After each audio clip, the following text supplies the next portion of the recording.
It begins with a path worn not by conquest, but by repetition. A track carved into soft loam by footsteps so old they no longer belong to anyone living. The trees lean over it like watchers, their branches cradling a sky that flickers between autumn gold and late afternoon haze. Somewhere between the creak of saddles and the crunch of leaves, your world is still whole. Not perfect, not pure, but untouched by the ruin that waits behind tomorrow. You feel it in the soles of your boots, the pulse of ground that remembers you, the way bark brushes your arm like a dog nudging for affection. The wind is gentle here, not because it loves you, but because it does not yet know what it will carry. The scent is thick with wet moss and the sleepy sweetness of ripened fruit, crushed underfoot by deer and time. There are apples in the trees, bruised and half-eaten. Their skins shimmer like worn velvet beneath the filtered light. Your father is somewhere ahead, his voice a tether, low and measured, threading through the branches with the calm weight of someone who still believes the forest can be trusted. Each time he calls to the dog, the thump of a name, the warmth of habit, you feel something tug deep in your chest. Not safety exactly, but rhythm. The rhythm of things being as they should be.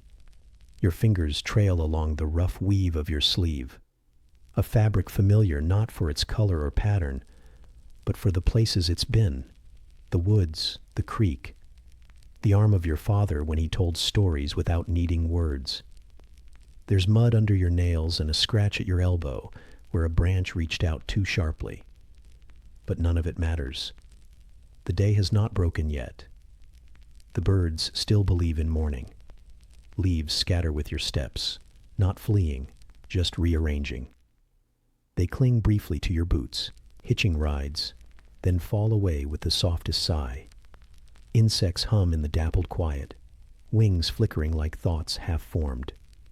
The deeper you go, the softer the air becomes, as if the forest is folding around you. A shawl drawn gently over shoulders too young to know they are already carrying more than they should. You do not think of your mother, not directly.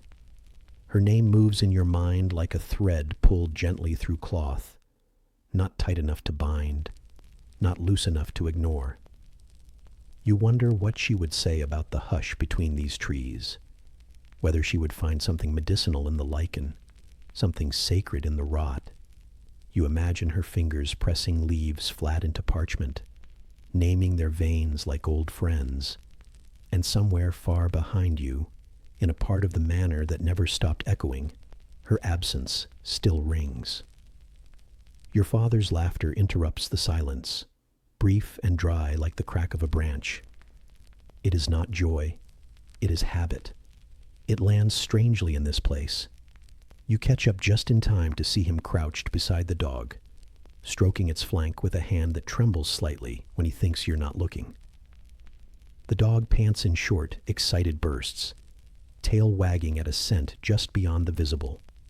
A trail of something that once passed through, something wild and unafraid. Your father gestures toward the deeper woods, the place where light begins to lose its way, and you nod, because that is what daughters do when their fathers pretend everything is fine. The path twists, and so do you. Around roots that claw up from below like the forest is trying to remember its own bones. Through brambles that snag your cloak like memories that refuse to fade.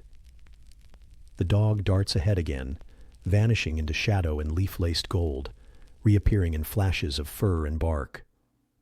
You follow with the cautious joy of someone still young enough to believe that anything hiding in the dark is just another game to be discovered. But there's something different now, not wrong, just altered. A weight in the air, a scent that doesn't quite belong. Your father slows, and so do you. Your footsteps unconsciously quieter, your breath suddenly measured. The dog is silent now, vanished into a clearing where the sun seems to hesitate. And when you step into it, everything changes. There is no blood at first, just stillness. A hush that does not belong to the forest, a ripple in the wrong direction. Your eyes adjust slowly, unwilling to see, The trees part around a shape. Fur, limbs, silence. Your father does not speak. He kneels, touches, inspects. The deer has been torn but not eaten. Its wounds are too clean, too deliberate. The flies have not come yet. Even the crows keep their distance. You feel the dog's absence before you realize it. The joy of his barking has become a memory already. Your father straightens. There is no fear in his eyes, only a depth you cannot read. He gestures again, more firmly this time. And you follow. Because to stay would be to admit the forest is no longer yours.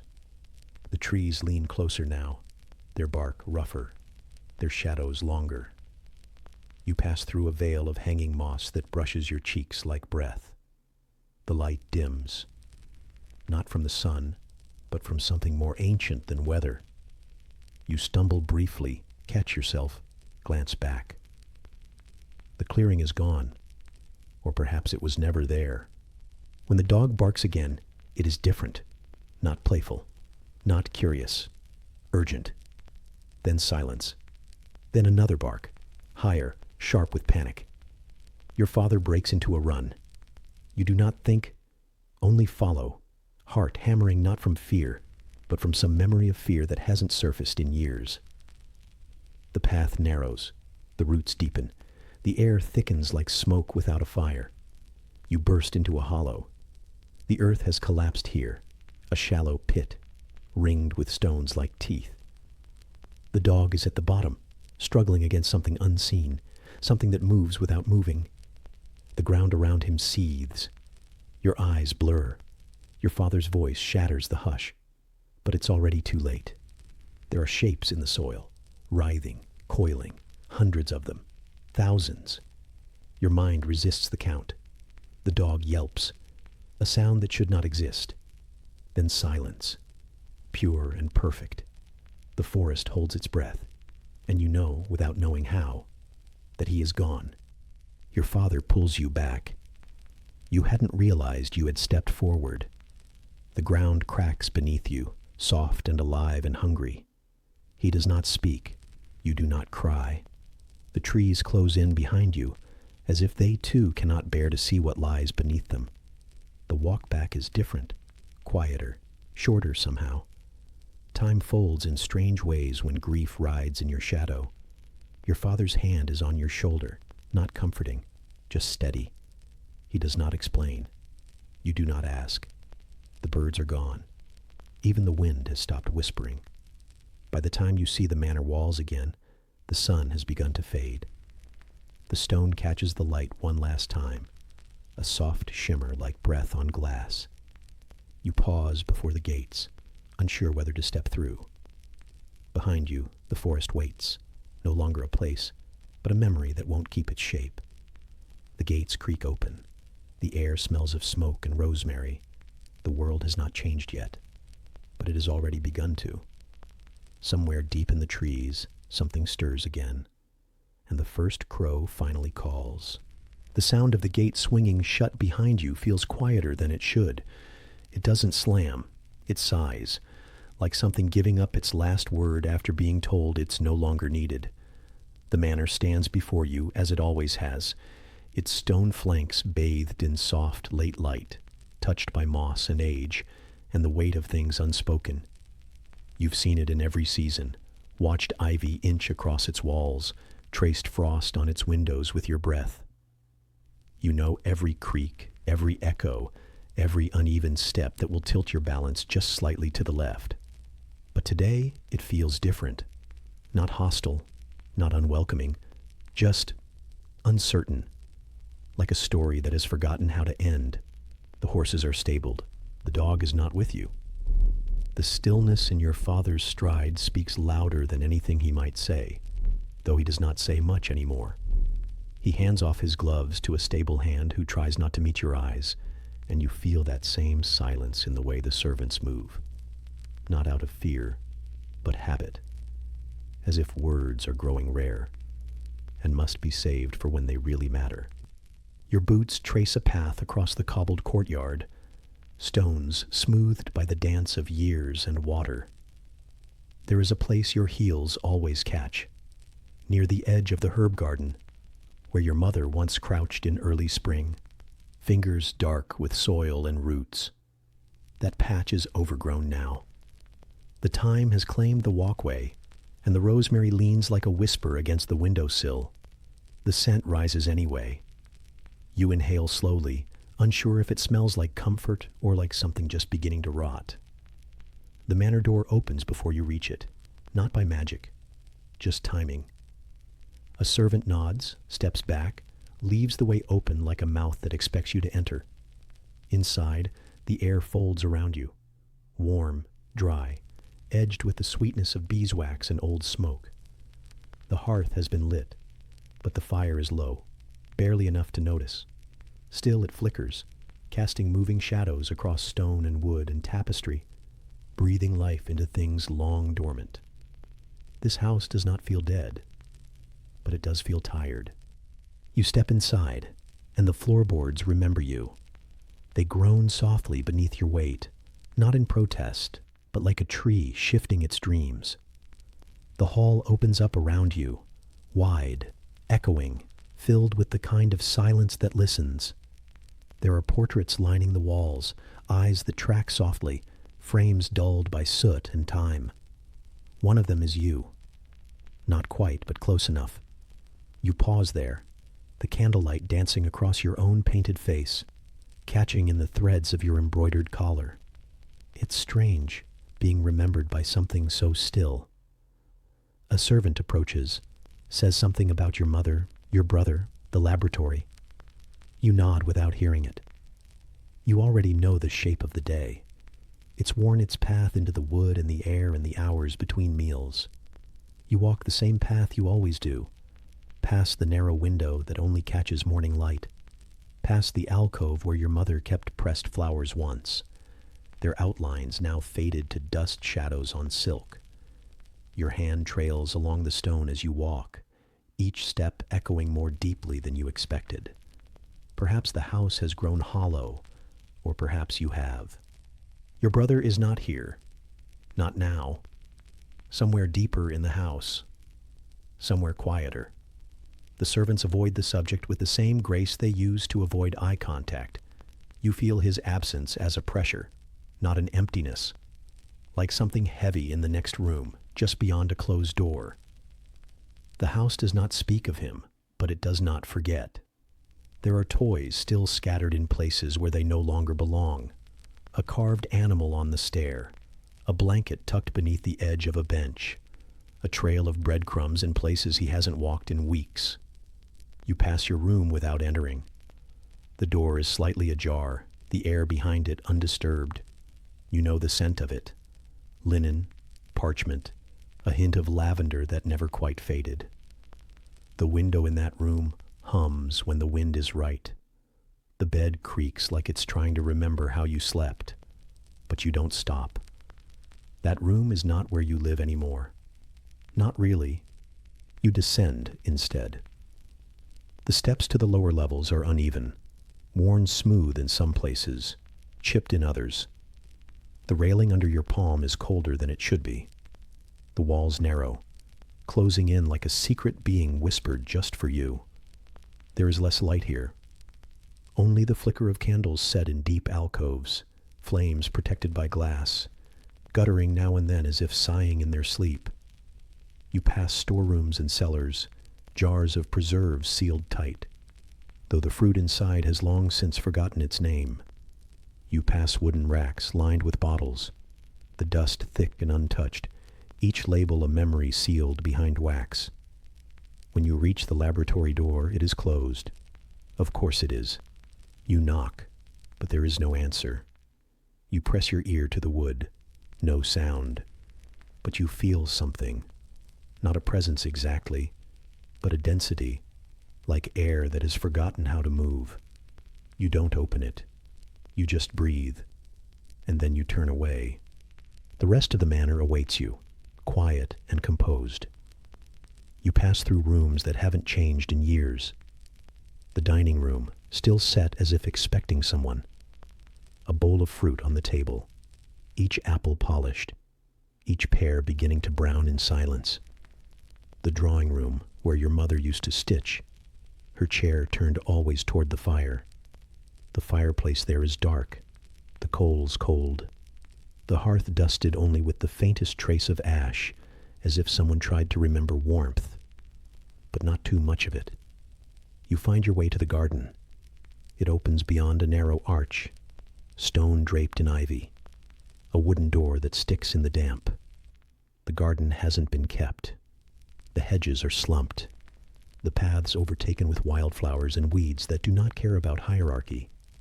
The bees still come, the birds less so.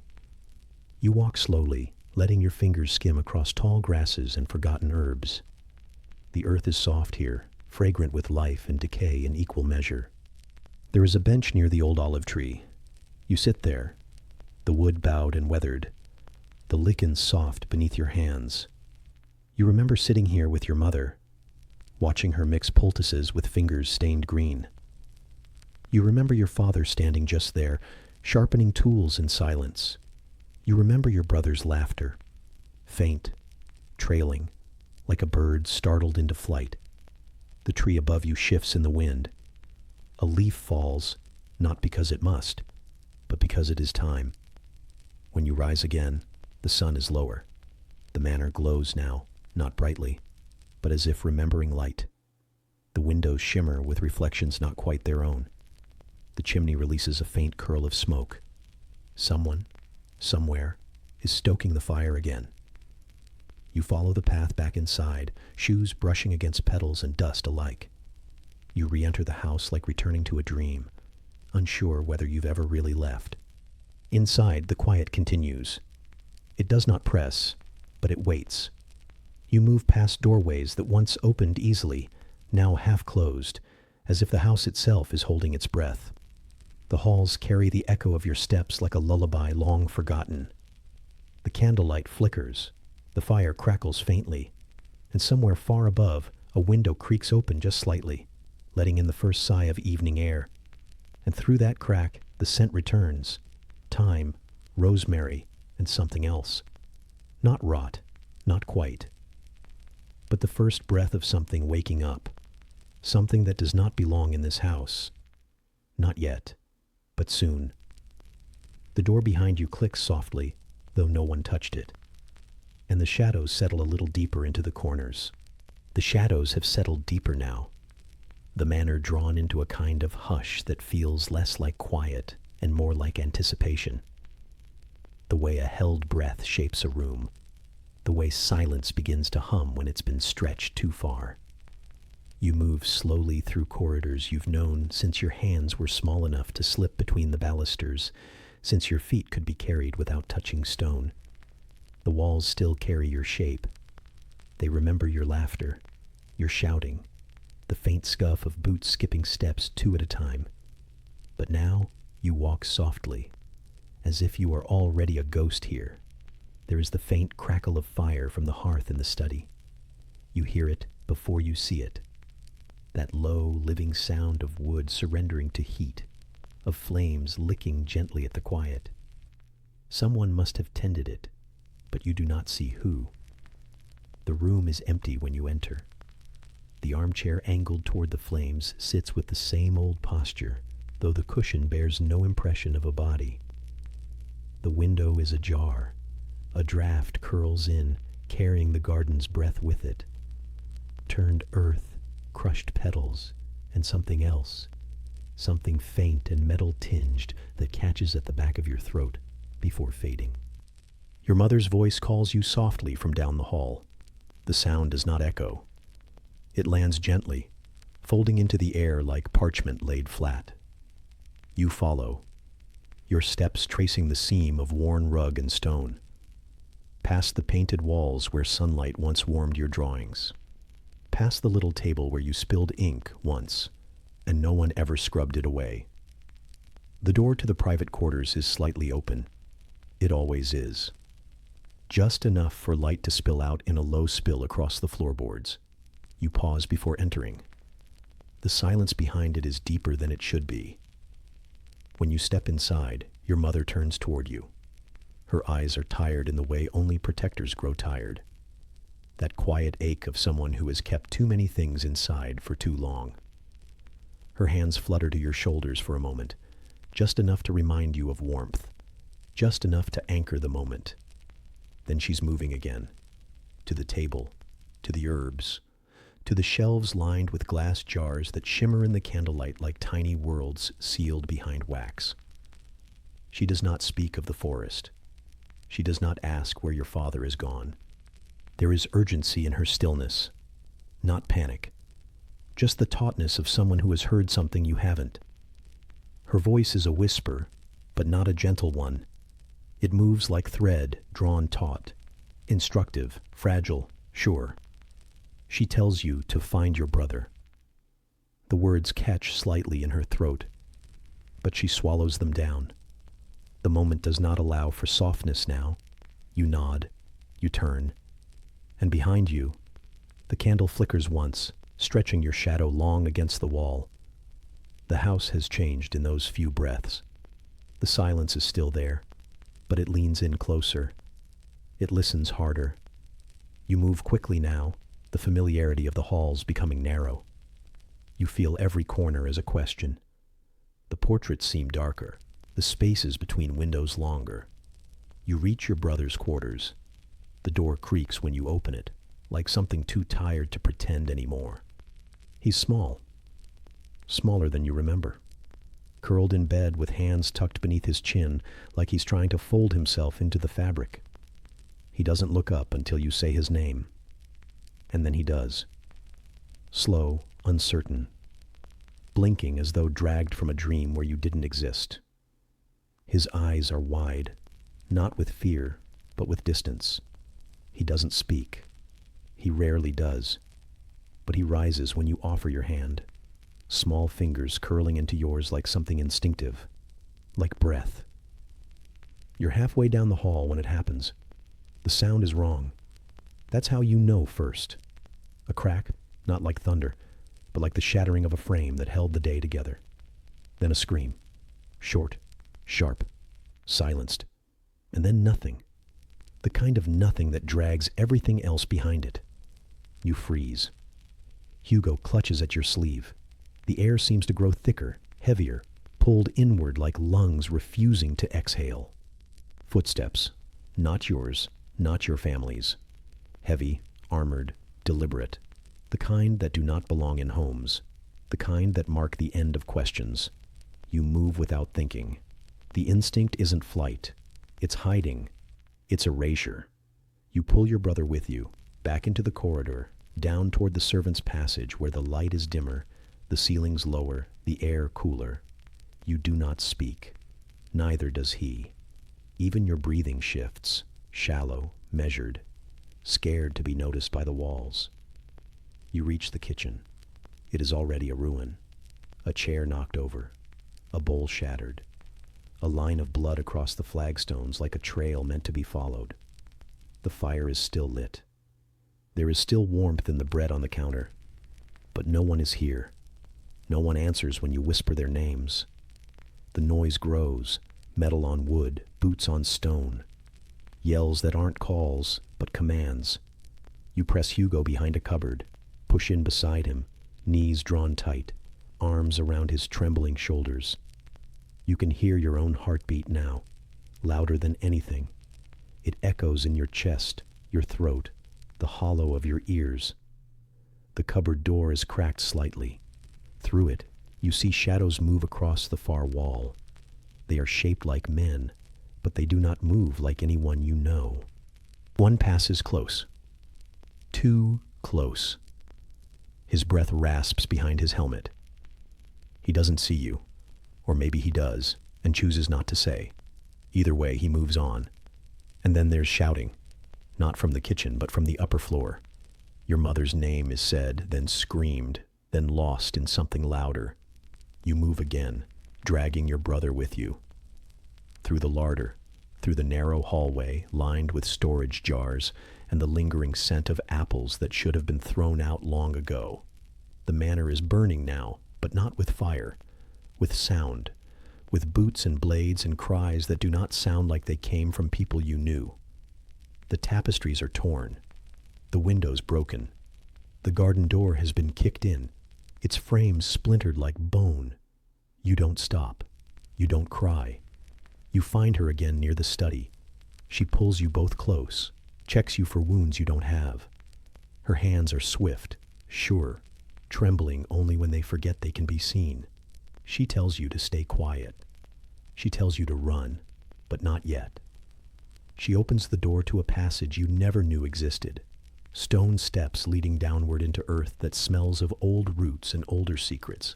She lights a torch. Its glow is soft and flickering, not enough to banish the dark, just enough to soften it. She leads the way, holding Hugo's hand this time. Yours clutches at the damp stone wall for balance, for grounding. You descend slowly. The sounds above begin to fade, but not all of them. One follows, not voice, not footstep, but presence, as if something hungry has noticed you now. When you emerge again, it's not into safety. It's into another part of the house, older, abandoned. Dust thick on the beams, cobwebs like lace. Your mother moves with purpose. You follow without question. Hugo clings to her. You try not to look back. The house behind you is no longer yours. Its walls no longer hold you. Its doors have forgotten your names. A crash splits the stillness, the sound of a door breaking. Then voices, closer than before. Too close. Your mother turns. Her eyes find yours. She does not say goodbye. She says go. You run. The path is narrow, winding, half-known. You and Hugo stumble together, hearts beating louder than your steps. Behind you, the house moans. Something is burning. Not fire, but memory. Safety childhood. The roots of who you were. You reach the gate. It's open. Not wide, just enough. And just before you pass through it, you look back once. The garden is burning. Not with flame, but with ash. The scent of rosemary drifts through the air, soft and scorched, and the walls begin to bleed. The scent of the garden still clings to your skin, but the smoke is fading. It leaves behind only a smudge in the air, a ghost of heat pressed against your back as you move. You do not look behind you again, not because you don't want to, but because the shape of home has already begun to unravel in your mind. It no longer fits where it once lived, like a coat worn too many seasons too late. The path in front of you narrows, and the trees lean in, not hostile, not kind, but close, the way old things get close when they're trying to remember you. Hugo's hand is still in yours, small, warm, damp with fear or sweat or both. He doesn't speak, and neither do you. The world feels like it would shatter if you did. There is breath in your throat, but it is tight, as if even the act of inhaling must now be negotiated with the forest around you. The air is thicker here. Cooler, yes, but older too. Full of things that have waited too long in the quiet. Your boots crush leaves that should have long since turned to mulch. They hold firm underfoot, brittle and loud in the stillness. Twigs snap in the underbrush as you pass, each one like a crack across a memory you haven't yet formed. The branches above are crowded, woven together like fingers clasped in prayer, or grief, or fear. Every now and then the light filters through, pale and uncertain, illuminating a patch of moss, or the glint of dew on a thorn, as if offering you some kind of forgotten ritual. You do not know where you're going, only that it must be away from fire, from shouting, from steel on stone, from the name your mother said with such finality, it made the walls tremble.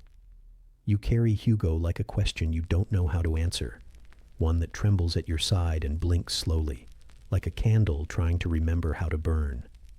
The underbrush thickens, and the path, if it ever was one, begins to blur. Your cloak catches on brambles more often now. They don't tear, not at first, just tug, hold, cling. As if the forest is trying to keep you here a little longer, or remind you that this, too, has thorns. You push forward, your free hand held out in front of your brother, parting vines. swiping spider silk from your cheek, wincing as bark scrapes the side of your palm. The pain is not sharp. It is grounding. A bird calls above you, sharp, high, uncertain, then silence again. Even the insects seem hesitant here. You feel your brother stumble once, then twice. You kneel to his level and look into his face, and for the first time in what feels like hours, you speak. A whisper. His name. It lands softly, and he nods. You see the water pooled in his lashes, but it does not fall. He stays beside you, closer now, pressed to your side like warmth that won't let go. You walk again. The light shifts as you move deeper. Less sky now, more root. The forest begins to tilt. The incline is subtle but constant, drawing you downward toward something unseen. The air cools further, and with it comes moisture. Not mist, not yet, but the promise of it. The ground softens. Your boots begin to sink slightly with every step, and the moss beneath your feet grows thicker, damp and velvety, like the carpet of a forgotten chapel. There are sounds ahead, distant and rhythmic, water against stone perhaps, or the hollow thump of something dropped long ago and left to echo. You can't place it. The trees block more than light. They block memory. You begin to feel as though you've walked into a dream that belonged to someone else, a story that forgot it had an ending. And then there's movement. Not yours, not Hugo's. A presence. Heavy, measured, close. You press your brother back into a thicket, crouching low beneath a tangle of undergrowth. Thorns scratch at your knees. Leaves cling to your cloak. You listen. Bootsteps. Not many. Just one set. Deliberate. Metal against earth. Leather creaking. A man, perhaps. Not hurrying. Not searching. Just passing through. A ghost made of mail and purpose. You cannot see him, but the sound draws close enough that you can feel the ground shift with his weight. Hear the pause in his breath as he stops, scans, listens. You hold yours. Hugo presses his face to your side. The air thickens again. Then, movement. The sound of him receding. A slow fade into the trees. Not a retreat. Just departure. He did not find you. Or maybe he did, and chose not to see.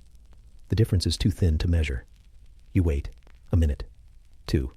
The birds do not return. You rise slowly, knees stiff, skin prickling where the cold has crept beneath your sleeves. Hugo is shivering now. Not from fear. From the damp. From exhaustion. From the weight of too many hours and too few explanations. You press your hand to his shoulder, and he leans into it like something familiar. Something safe. You move on. The forest begins to open again, though not with welcome. The trees thin slightly. The sky is still hidden, but the light grows. Not brighter, just clearer.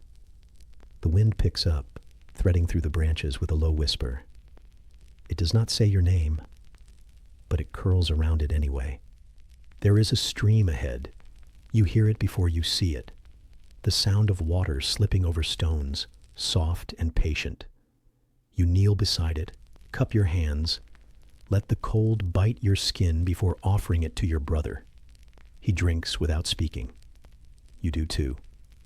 The water tastes like iron and leaves. It fills the hollow of your mouth like memory. You follow the stream for a while. Its voice is comforting, steady. It winds through the underbrush like it knows the way, even if you do not. The path it carves is gentler than the one behind you. Moss gives way to pebbles, brambles to grass. Still wild, still strange, but less cruel. The sound of the manor is far behind now. The fire, the shouting, the blood. You pass a fallen tree, its trunk half sunk into the ground, roots torn upward like the arms of something trying to crawl out of the earth. Birds have nested in its hollows. Lichen coats its bark. You step over it. Hugo struggles. You help him. He murmurs something. A name, perhaps, or a memory. It doesn't matter. You nod. Time moves strangely here. You do not know how long you've walked. Minutes stretch like hours. Shadows drift without edges. Hunger gnaws at you faintly, but you do not speak of it. There is no food, only movement. And then a sound, different this time. A voice, not yours, not your brother's. Close, too close. You duck behind a rise in the ground, press flat against the earth, clutching Hugo to your chest. The voice grows louder. Then another. Two of them.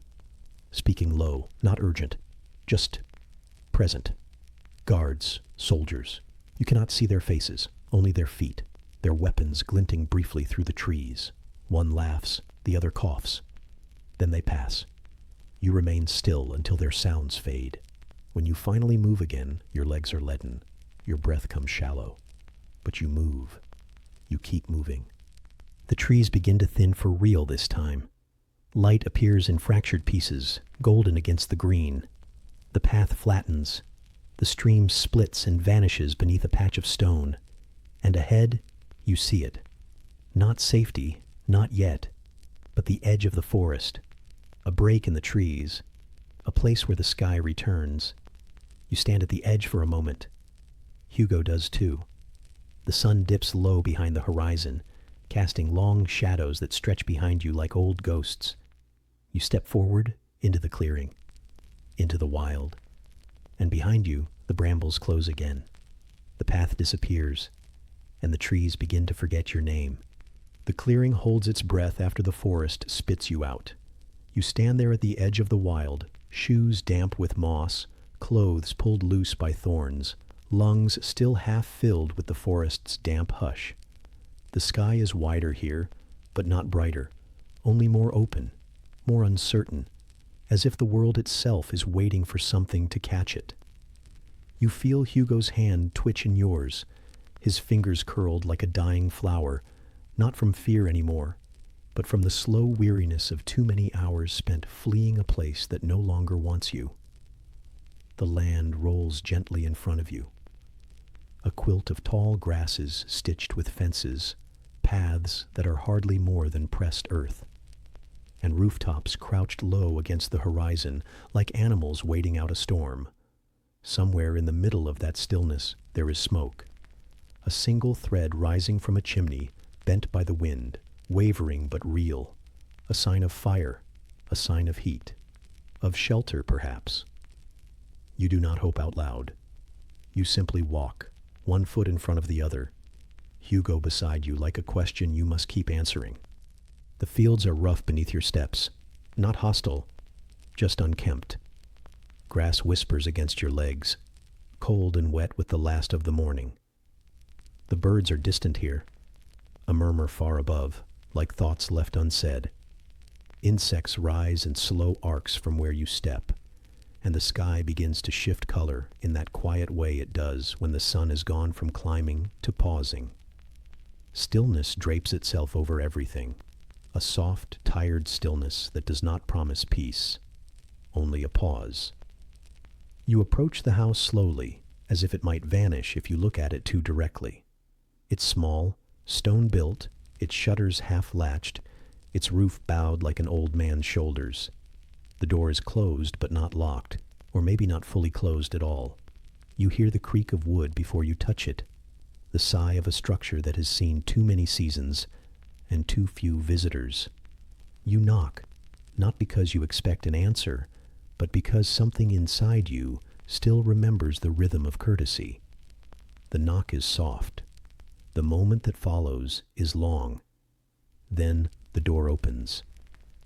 A woman stands there. Not tall, not young, not armed, just there, present. She does not flinch when she sees you, and that alone is enough to make your knees nearly buckle. Her eyes search your face the way one reads the weather, slowly, with caution, not for danger, but for how much you've already endured. She sees your brother, his too thin arms and bruised eyes. She sees the tear in your cloak, the dirt under your nails, the silence clinging to you both like damp linen. She does not ask your name. She simply steps aside. The air inside the house smells of warm bread and something green, nettle or sage perhaps. A hearth glows quietly at the far end of the room, its flames small but steady, like breath that has never needed to prove itself. The walls are lined with shelves, not heavy with books, but with jars, bundles of herbs, bundles of sticks tied with twine, feathers tucked into corners like small, hopeful totems. A table waits near the window, set not for guests, but for life. A bowl, a loaf half covered with cloth, a cup not yet emptied. You hesitate at the threshold. Your feet don't know how to cross into stillness anymore. The woman says nothing, only nods toward the warmth. You step inside, and the floor gives just slightly beneath your weight. Not in protest, just acknowledgement.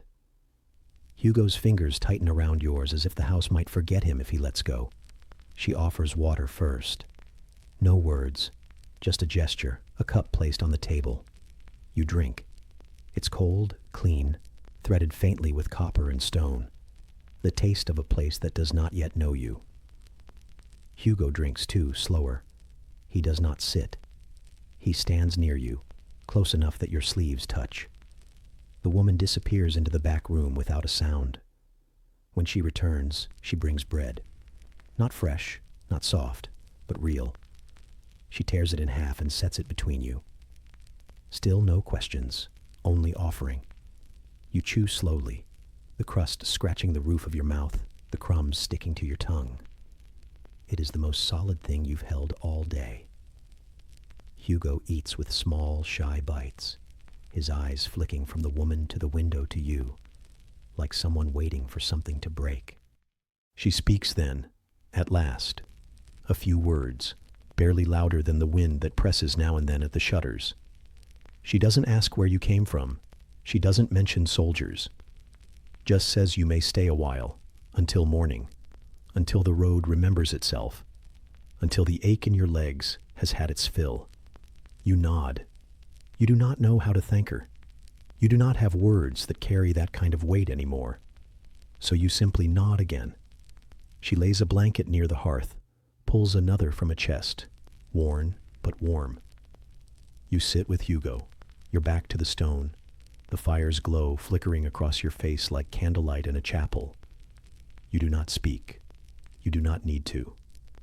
The flames do it for you, whispering against the wood, dancing in place like memories trying to stay warm.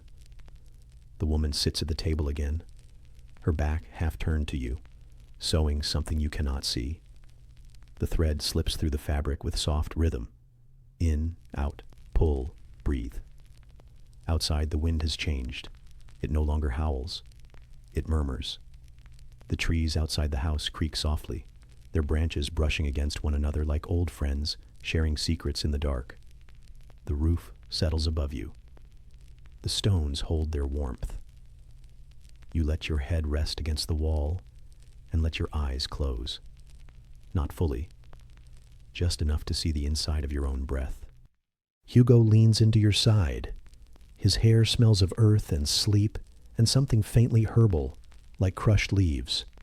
You wrap the blanket around his shoulders, then your own. The fire shifts, embers fall, time begins to dissolve. You hear the woman's voice again, murmuring something not meant for you. Perhaps a prayer, perhaps a lullaby she's sung for no one in years. It doesn't matter. The sound is enough. It wraps around the room like a shawl, pulling all the edges in close. And in this house that does not know your name, you are, for a moment, not running, not hiding, just still. The fire lowers. The bread is gone. The wind forgets how to knock. And in the soft orange glow, shadows move gently across the beams, flickering like dreams that do not ask to be remembered. The warmth of the stranger's hearth still clings to your bones like the memory of a lullaby, half sung, half forgotten. You carry it with you, tucked into the folds of your breath, as you move again beneath a sky that no longer promises anything. The house is behind you now, its windows dimmed, its door closed without sound. No goodbyes, no reasons, just the quiet departure of those who cannot stay. The road ahead is neither road nor promise, only the worn suggestion of movement pressed into grass and gravel and absence. You follow it because there is nowhere else for your feet to go. The wind shifts, brushing the back of your neck with fingers made of dusk. Hugo walks beside you, slower now, his steps more hesitant. He does not complain, but he glances often toward the trees, toward the places the light forgets. His hand reaches for yours without asking, and you take it, your fingers closing around his, as if that one small act might hold the world together a little longer. The land slopes down, not sharply, but with that strange subtlety that makes your legs ache before you realize why. The sun is somewhere behind the clouds now, not hidden, just indifferent. Shadows stretch and curve, gathering beneath stones, behind tree trunks, under the arches of roots that seem to twist a little more tightly than they should. You smell the river before you hear it, damp and metallic, the breath of water that has known too many secrets. When you reach the edge, the land opens like a wound. The ruins spill across the field in crooked angles, walls half swallowed by grass, archways broken by time, stones that once shaped homes now toppled into silence. You pass through them carefully, each step loud against the hush that lives here. There are no voices, no birds, only the soft whine of wind threading through the cracks, and the slow realization that something is wrong in a way you cannot name. There's a church ahead, or what remains of one. Its frame rises like ribs from the earth, its roof long since given up to sky. The door still stands, though it leans inward, as if too tired to stay upright. You enter because there's nowhere else to go. The inside is darker than it should be, even with the holes in the ceiling. Dust hangs in the air like smoke that never left. Benches lie scattered, broken. A tapestry slumps against the far wall, its threads rotted, its image lost. You feel the air shift, not colder, just closer. Hugo pulls at your hand. His voice is low, uneasy. He hears something. You strain your ears, but there is only silence. Then the silence moves. It starts like a murmur beneath the floorboards, a vibration, faint and irregular, like something breathing far too fast. Then comes the sound, soft at first, almost imagined. A skitter, a whisper of claws on stone, then another, then 1,000. You do not see them yet, but you feel them, beneath you, around you, waiting. You pull Hugo behind you, stepping back toward the light slanting through the broken doorway. The shadows are thicker now. They crawl along the edges of the floor like spilled ink, and then the floor itself seems to shift. No, ripple, as if the ground has forgotten how to hold still. The first rat appears near the altar, slipping from beneath a shattered pew like a shadow born too late. It is not alone. They come not in pairs, not in dozens, but in waves, flowing, squealing, climbing over each other with the frantic hunger of something that was never meant to stop. Their eyes shine in the dimness, red and relentless. Their bodies writhe like a single mind, a single thought. You step back again. The light at your feet keeps them at bay, just barely. They hesitate, claws clicking, noses twitching, teeth chattering like broken branches. You do not scream. You cannot. The fire. That's what you remember. Fire keeps them away. But there is no torch, no lantern. Only the fading spill of daylight through the doorway, growing narrower as the clouds gather above. The rats press forward, testing the edges, their numbers swelling in every direction. You grab a fallen beam, half charred at one end. You strike it against the wall. Again. Again. Sparks smoke. Then flame. Weak. Flickering. But enough. They retreat, not far, not fast, but with a shared hiss that scrapes across your skin like frostbite. You hold the beam before you, guiding Hugo behind you as you back toward the far corridor. The fire burns low. The smoke stings your eyes, but the rats do not cross its light. Not yet. Not yet. You slip through a narrow passage, the wood sagging above you. The rats do not follow, not through this narrow, fire-lit throat. The corridor is lined with collapsed shelves and broken icons, holy things that no longer remember what they were meant to protect. The air here is thicker, heavier, filled with dust and damp and something else, something deeper. There is a hole in the floor ahead, wide, gaping. You see the roots hanging like tendrils. You hear the sound rising from it, not wind, not water. Movement, seething. You do not look too long. Instead, you find the ladder, half rotted but still clinging to the wall. You climb. You carry Hugo first, lifting him gently, one rung at a time. He trembles, but he does not cry. The room above is smaller, higher in the church's crumbling spine. A loft. Once a bell tower, perhaps. Now only a shelter of stone and wood and broken sky. You collapse near the edge, panting. Below you, the rats swarm, circling the hole like water around a drain. You feel them beneath your skin, even though they're not touching you. You feel them in your breath, in your bones. Night comes slowly. The clouds lower. The fire dies. You sit with Hugo wrapped in your arms, his cheek pressed to your shoulder, his breathing shallow and steady. You do not sleep. The rats do not stop moving. They murmur like a lullaby gone wrong, a song with no melody, just rhythm and hunger and teeth. Somewhere far away, a bell tolls. Once. Then silence. The night thickens. The air curls cold around your ankles, and the world beneath the world keeps moving, keeps watching, keeps waiting. The night does not end, not really. It just begins again differently. The darkness below you murmurs with 1,000 invisible mouths, the rats still stirring in their endless, restless sleep. They never stop, not fully.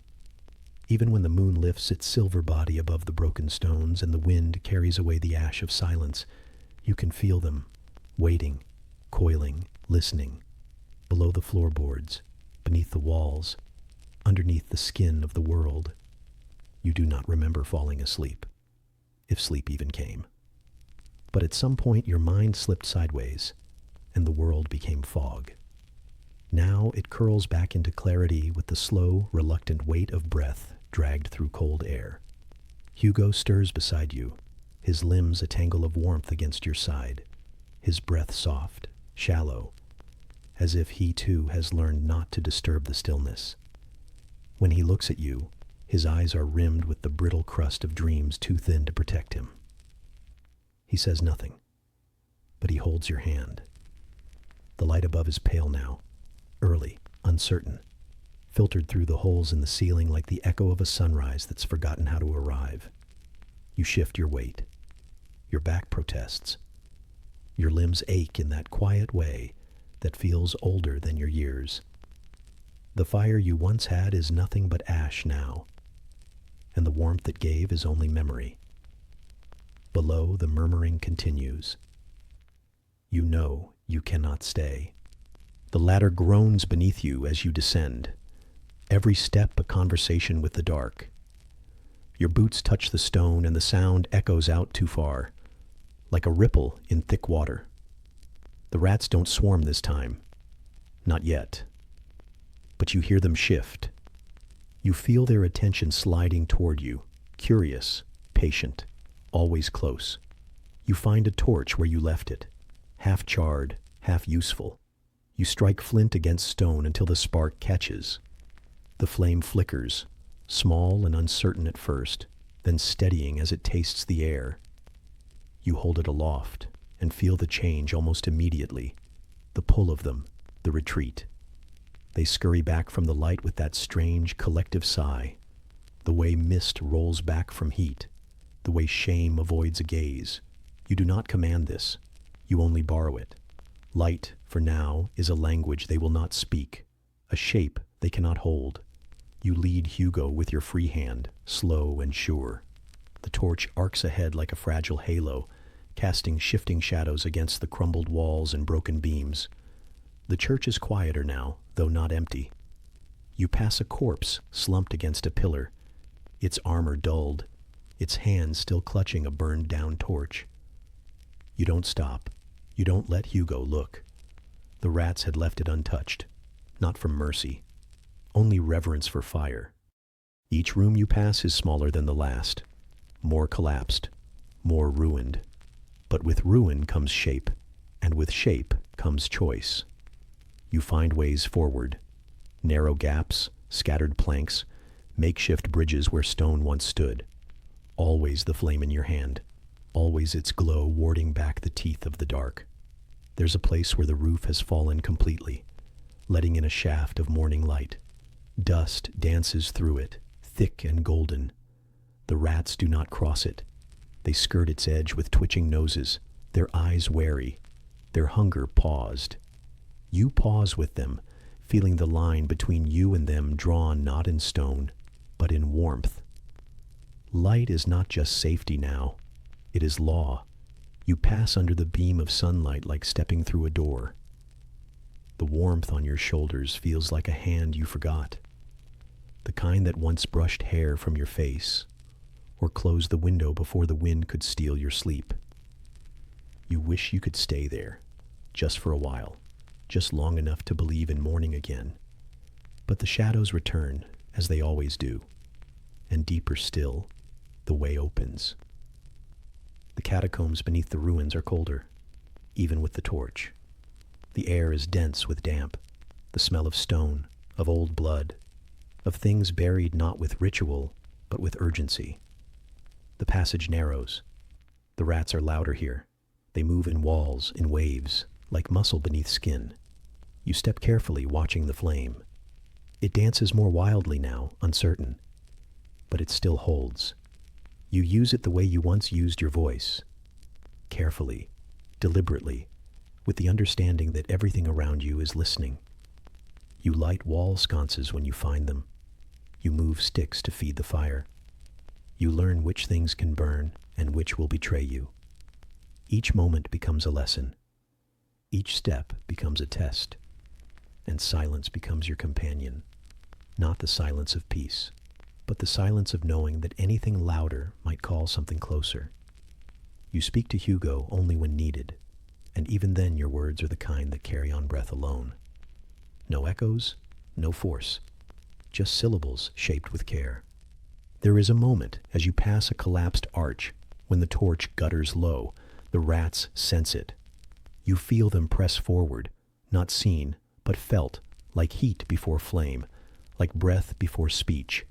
You hurry, not a run, just a shift in rhythm. You find a brazier ahead and light it with the last of your flame. It blooms bright. They scatter. You collapse beside it for a breath you didn't know you were holding. This is what the world is now. Light as a weapon. Silence as a shield. You move through what remains of the space with new eyes. You see the signs of those who came before, scratches on the wall from desperate hands, broken lanterns, trails of claw marks where someone fell and something followed. You do not ask what became of them. You already know. You come to a larger chamber, round and open, ringed with torch holders and broken statues. It feels like a place that was once sacred, though now its only congregation is the swarm below, crawling in circles like prayer said backwards. You light every sconce you can reach, painting the walls with trembling gold. The rats hiss and curl inward. You and Hugo cross through the center, between their narrowed path, like walking a tightrope suspended above hunger. And still, you do not speak. At the far end, a door. Beyond it, air that smells less of rot, more of open space. You press it open. The light outside is gray, not clean, but honest. The wind moves again, tugging at your clothes, brushing your cheek like the fingers of someone long gone. The fire is dying in your torch. The rats do not follow. You step forward into that fragile, fading day. And the silence follows you like a shadow that's learned your name. The fields fade behind you slowly, the way a lullaby fades once the child is already asleep. The grass grows thinner, the dirt grows harder, and the scent of the wind changes. Less of soil, more of stone. What was wild begins to fold into something broken, and the world straightens around you in ways it hasn't for days. Roads return, but they do not guide. They crack beneath your feet, uneven and wide enough to remember wagons, hooves, the press of market crowds. But now they are silent, worn hollow by abandonment and dust. No carts, no chatter, just the ghosts of movement, the outlines of stories too tired to tell themselves again. The city rises ahead, not like a promise, but like a shadow that forgot how to fall. Its walls are not high enough to protect, not wide enough to contain. They lean in places, crumbling at the edges, grown over with ivy that no longer blooms. Arches sag. Shutters hang crooked like sighs half spoken. Doors remain closed even where there are no locks. Whatever name this place once had, it has dropped it like a tired coat. No signs remain, no symbols, no welcome. Just stone and wood and the heaviness of things left behind. You step inside through what must have once been a gate, though there is no guard, no barrier. Only a warped frame and the echo of footsteps that do not belong to you. The sound of your boots strikes the stones with unusual clarity. Every tap bounces back, too cleanly, as if the city were emptying itself out to make room for the sound. You do not speak. Hugo's hand is in yours again, quieter this time, smaller somehow. He does not ask where you are. He only looks up at the shuttered windows and the slumped buildings with wide eyes, as if they might whisper something important if he stares long enough. The main street is lined with stalls that have not held goods in weeks, maybe months. Wooden frames wrapped in rotted cloth, baskets half crushed, a spoon still resting on the lip of an overturned pot. Everything paused mid-motion, as if the city itself simply inhaled once and never let the breath go. You pass a barrel of apples gone to mush.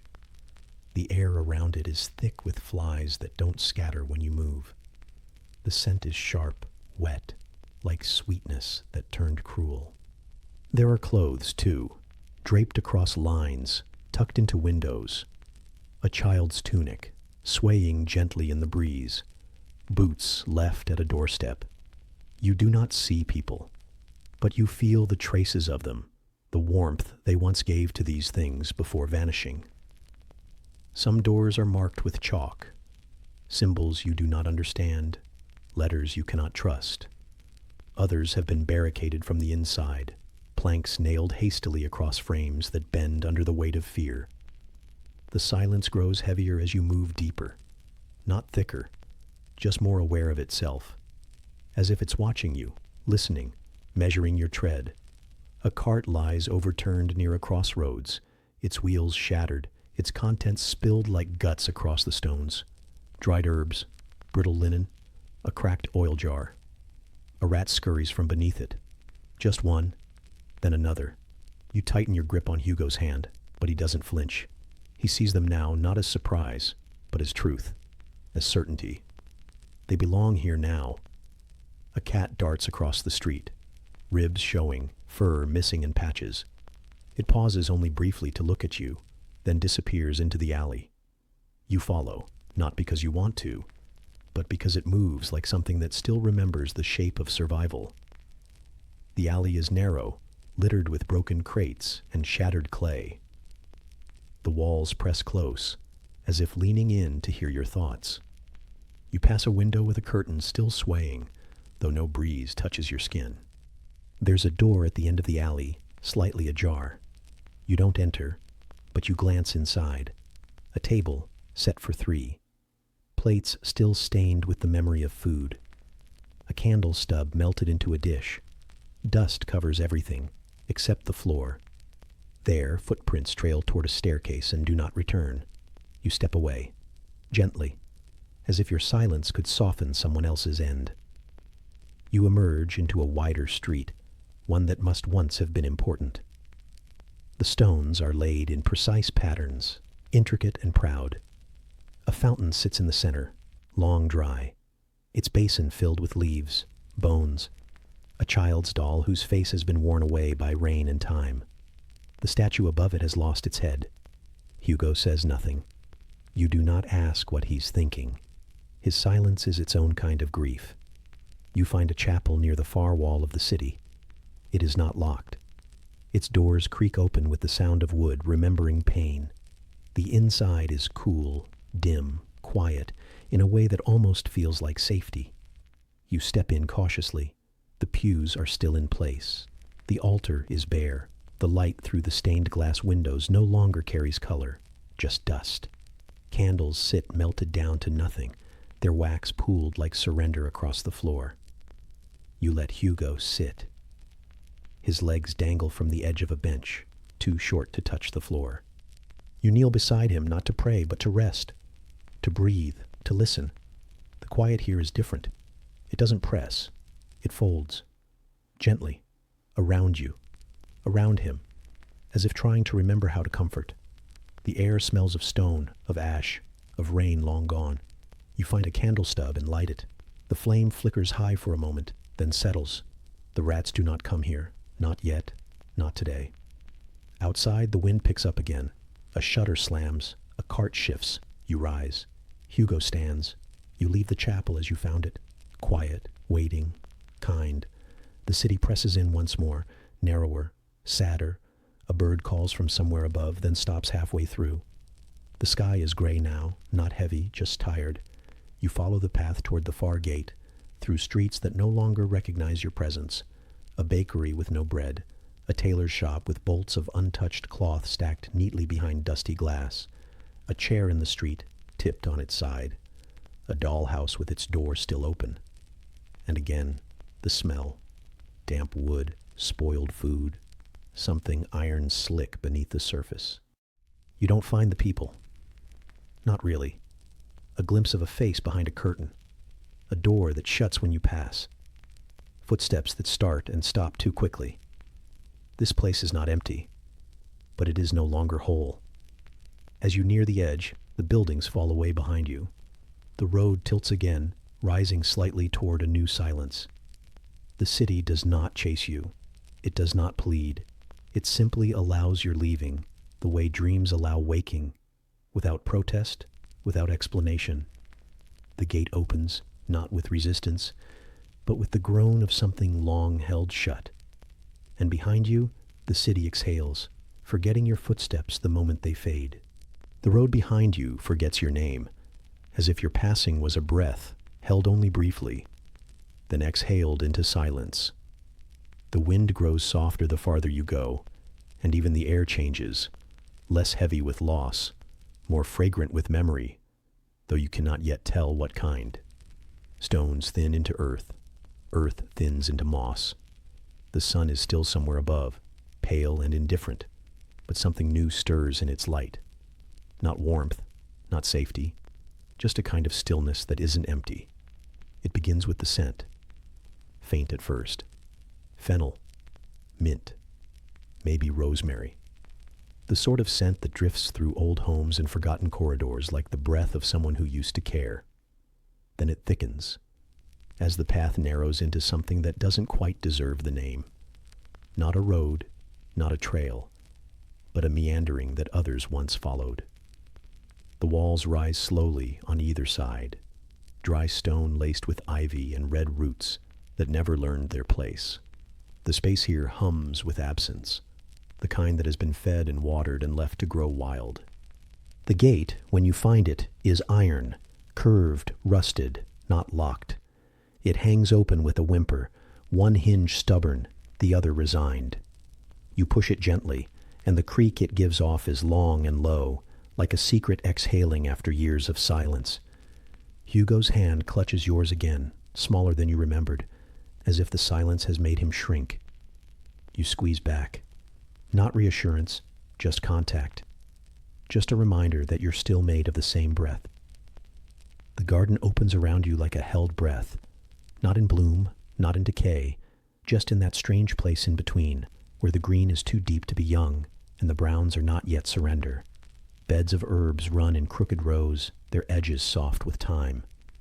Lavender leans over wild marjoram. Bay trees slouch with age, their branches tangled like thoughts never finished. There is sage so thick it chokes the path, mint so bold it climbs the broken walls. The smell is not overpowering, it is layered. history through scent, memory through chlorophyll. A stone path curves through it all, laid not with precision, but with care. The kind of care that believes in walking barefoot, in planting before praying. You follow it past wooden benches split with moss, through arches where vines cling like lovers afraid to let go. And there, at the far end, half swallowed by ivy and nettle, stands the apothecary's house. It's small, simple. A single window glazed in rippled glass, its sill heavy with dead leaves and a cracked ceramic pot.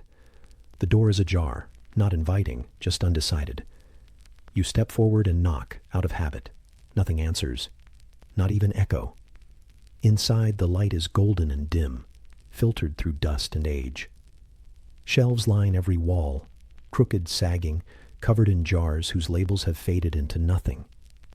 You see bundles of dried flowers hanging in brittle bouquets, curls of bark tied with string, bottles of every shape half filled with things that catch the light like forgotten stars.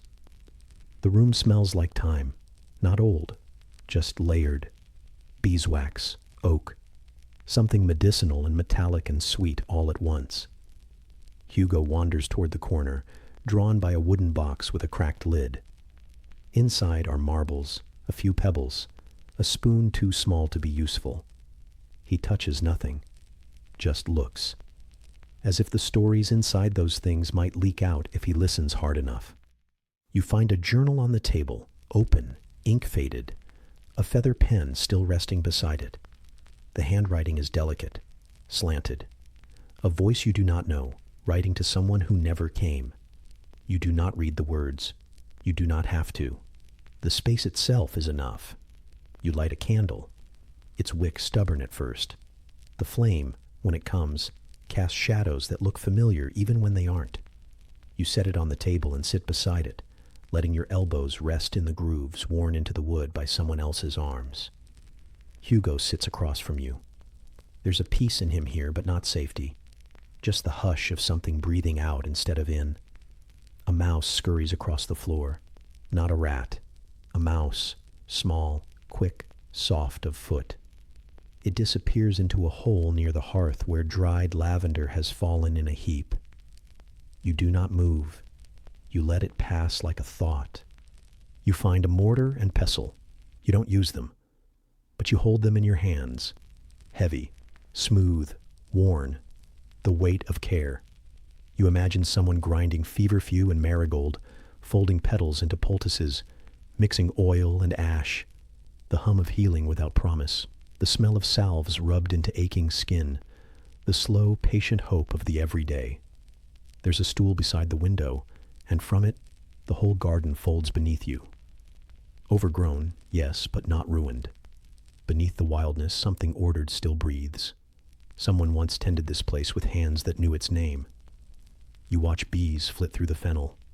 You hear a wind chime tangle softly with its own rust. Somewhere behind the walls, a raven calls once, then is silent. You do not speak here. The place does not ask for speech. It asks only for stillness. You find an old pouch, leather gone soft, tied with twine. Inside are seeds, labeled in faded ink, rue, dill, wormwood.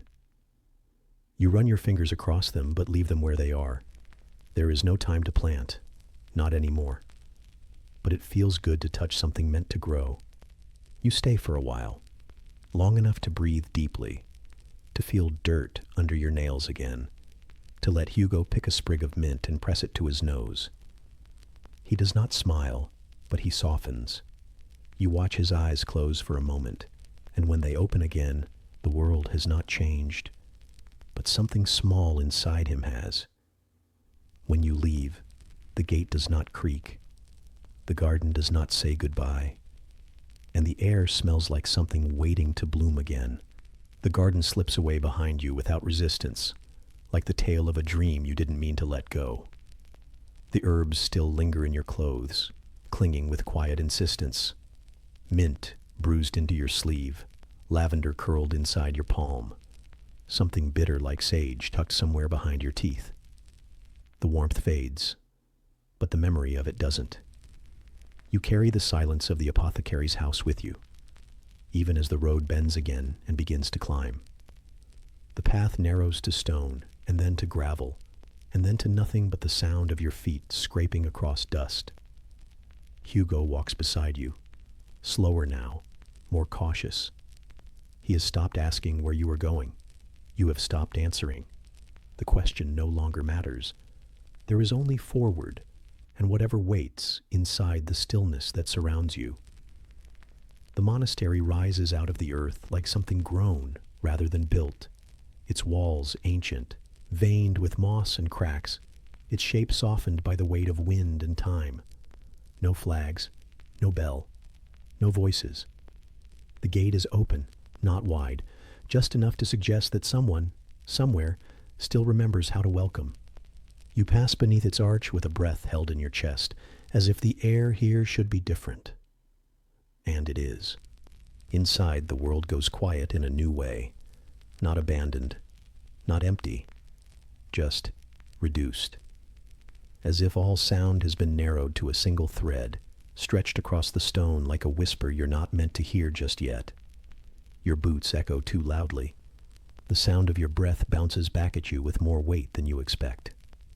Even Hugo stays close now, his hand brushing yours with every step, his gaze flicking toward doorways and alcoves and the dark curve of the ceiling above. The cloister stretches in quiet rhythm, arches worn smooth by centuries of footsteps, pillars chipped at the edges by time's soft insistence. Vines creep along the inner walls, their green dull and tired. The garden within is overgrown but not wild, maintained perhaps by habit rather than hope. A bench crumbles near the fountain, and on its surface sits a bowl. Empty, clean, recently used. Someone has been here. Someone still is. You hear it before you see them. The chant. Faint, wavering. A thread of sound pulled through stone and silence. So delicate it might fall apart with a single breath. The voice is not beautiful, not trained, but it is sincere, low and steady, like a hand brushing the surface of water over and over. A monk. One, maybe more, somewhere deeper in the halls. Their words are indistinct, softened by echo and reverence. They do not sing for an audience. They sing because they don't know what else to do. You follow the sound. Through narrow corridors lit by failing candles, their wax pooled into long-forgotten prayers. Past doors slightly ajar, revealing beds stripped bare, tables set for no one. A robe hangs on a peg, heavy with moisture, untouched. The air grows cooler the farther you go. Not cold, just sunless. The kind of air that has been trained to hold secrets gently. You pass a room where the floor is covered in herbs, dried bundles strewn like abandoned intentions. Rosemary, sage, chamomile. Some still tied, some crushed underfoot. The scent is thick, almost suffocating. A ledger lies open on a desk, its ink faded, the last page only half filled. You pause there, fingers hovering over the paper, then leave it untouched. The chant draws you onward, through an arch into the sanctuary. And there they are. Not many. 3, maybe 4, bent in posture, scattered across the pews like fallen leaves. They do not look up. They do not stop singing. One kneels near the altar, his face obscured by the cowl of his robe, his hands clutched tight around a wooden symbol that looks worn smooth by grief. Another paces slowly near the stained glass, his steps rhythmic, almost meditative. The others sit or kneel or sway in place, not in worship, not in performance, but in necessity. Their voices fill the air without filling the space.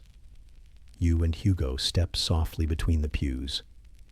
He stares at them with quiet awe, the kind children offer to things they don't understand but want to believe in. You guide him to a bench and sit.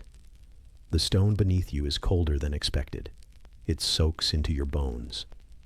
You press your hands to your knees and let the chant wash over you. There is no melody, only tone, no crescendo, only breath, no resolution, only rhythm. Time shifts here. Minutes stretch. Your thoughts begin to slow. The ache in your legs dulls. The tension in your shoulders loosens slightly, not enough to forget, but enough to breathe through. You begin to hear more. The scrape of sandal against stone, the sigh of a robe as its wearer turns, the brittle crumble of wax as another candle gives up its shape. A bird calls somewhere high above, just once, then falls silent again. One of the monks finally looks your way. His face is lined and pale, his eyes tired but not unkind. He does not speak, just nods. Then he returns to the chant. That is the extent of your welcome. It is enough. Later, when the voices cease, not with finality, but with exhaustion, the room hums with the silence that follows, the kind of silence that hums in the bones. You stand, stretch, let your legs remember their work. Hugo is still watching, eyes wide, body still. One of the monks approaches slowly. He carries a bundle wrapped in cloth, bread perhaps, and a vial of something dark and herbal. He offers it without words, then bows his head and turns away. You murmur a thank you to his back. He does not need to hear it. The giving was enough. You eat beneath the archway, sitting on stone warmed faintly by the last breath of sun. Hugo nibbles at the crust, then leans his head against your shoulder. You drink from the vial carefully, bitter but clean. You let it burn your throat a little. You let it settle. The monks do not ask your name. They do not ask where you are going. They have seen enough of the world to know that names are temporary and directions are mostly fiction. They return to their song as the light fades. This time it is slower, deeper, more hum than chant, more exhale than plea. A lullaby for walls, a hymn for stone. You stay until the shadows press in again, and as you step through the threshold once more, a single note lingers, low, long, like the warmth left by a candle after it has gone out. The chant follows you down the corridor like steam after a breath, not gone, not holding you back, just lingering. It fades at the edges but never fully disappears, weaving its way through the stone arches and trailing along the mosaic floor like incense caught in the folds of a robe. You and Hugo move slowly now, not because of exhaustion, though that lives in your bones too, but because something about the air has shifted. It has grown softer, not gentler, but more focused, as if the walls themselves have narrowed their attention and begun to listen. You pass through a low archway, its frame uneven, bowed with age and softened by moss.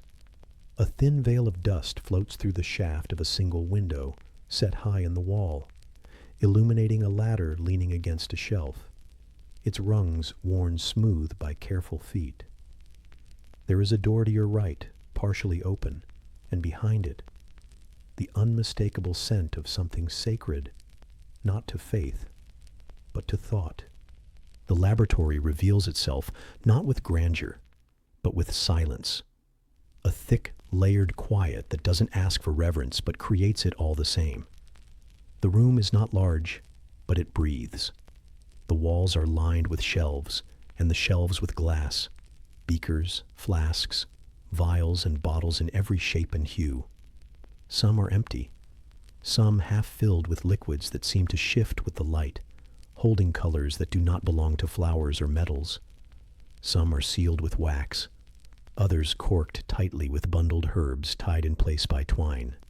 None of it looks modern, none of it looks safe, but all of it feels alive. The scent here is different from the garden, stronger, more purposeful. It does not drift, it clings. Camphor, burnt rosemary, astringent vinegar, the sharp sweetness of boiled sugar bark, the undernote of iron that lingers in spaces where too many tools have been laid beside blood. You breathe it in carefully, letting the weight of it settle inside you like memory. There is a table in the center, wide and well used. Its surface is stained with years of experiments, ring marks from heated bowls, burns from stray embers, thin scrapes left by blades or pens, or the edge of something urgent. Tools rest there, not scattered, but not in perfect order either. They've been used recently. A mortar and pestle, still dusted with golden pollen. A strip of cloth soaked in something brown and folded with precision. A small book, its pages open, writing scrawled in the margins in the hurried hand of someone who couldn't afford to forget anything. Hugo walks slowly through the room, not touching, only looking. His fingers twitch now and then, like he's resisting the urge to turn a vial, to peer into a flask. He stops near a shelf where dried petals are stored in small clay bowls. His eyes linger on one labeled melilot, another calendula. He cannot read them, but he senses their meaning anyway. Things that once healed, things that tried. You run your hand across the table, feeling every groove as if it could speak. You pause over the parchment, and your eyes follow the ink, not to understand, but to witness. The handwriting is old but clear. Latin mostly, occasionally broken with French. Dosages, reactions, a sketch of a flower. A spiral of thought, sketched at the bottom as if the mind had wandered while the body waited. There is a fire pit near the back, filled with old coals and ringed with small glass containers. Blackened, some cracked, one wrapped in cloth as if it might still burn. Above it hangs an iron hook, and from the hook, a small copper pot, its inside still glazed with the remnants of something boiled down to essence. The fire is out, but the air around it is still warmer than the rest of the room. Someone was here not long ago, not for comfort, for work. You move toward a wooden cabinet whose doors are carved with intricate vines, leaves that curl and twist and refuse to stay still even in the stillness of the room. It creaks softly when opened. Inside, more books, narrow ones, folded notes, a ledger, and beneath them, a row of ceramic jars, unmarked, their contents unclear. You close it gently.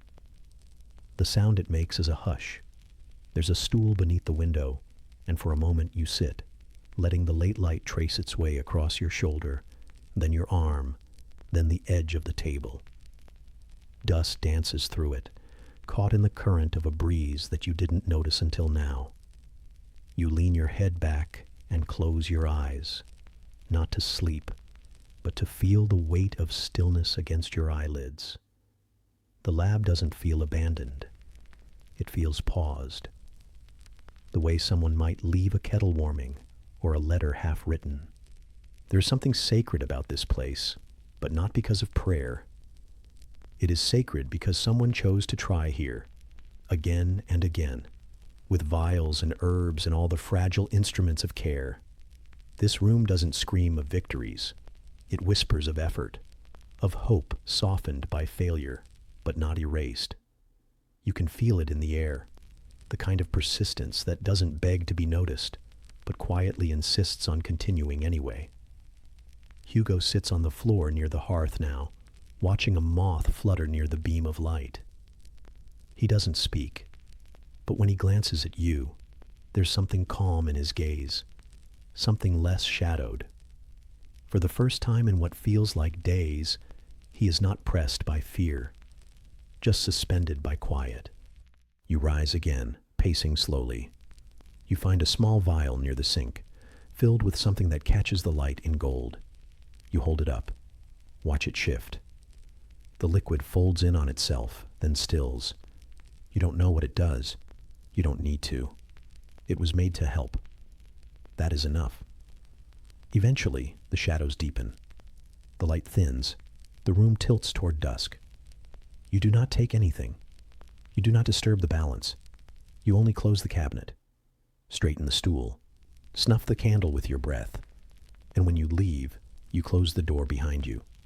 Slowly, gently, as if the miracles inside are still sleeping and should not be woken just yet. The last echo of boots on stone fades into stillness, not silence, never silence, but a hush that allows the night to gather itself again.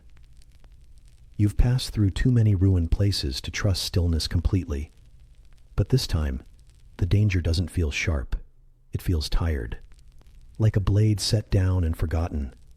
The air smells of pine smoke and damp wool, of ash clinging to fingers and crusted dirt beneath fingernails.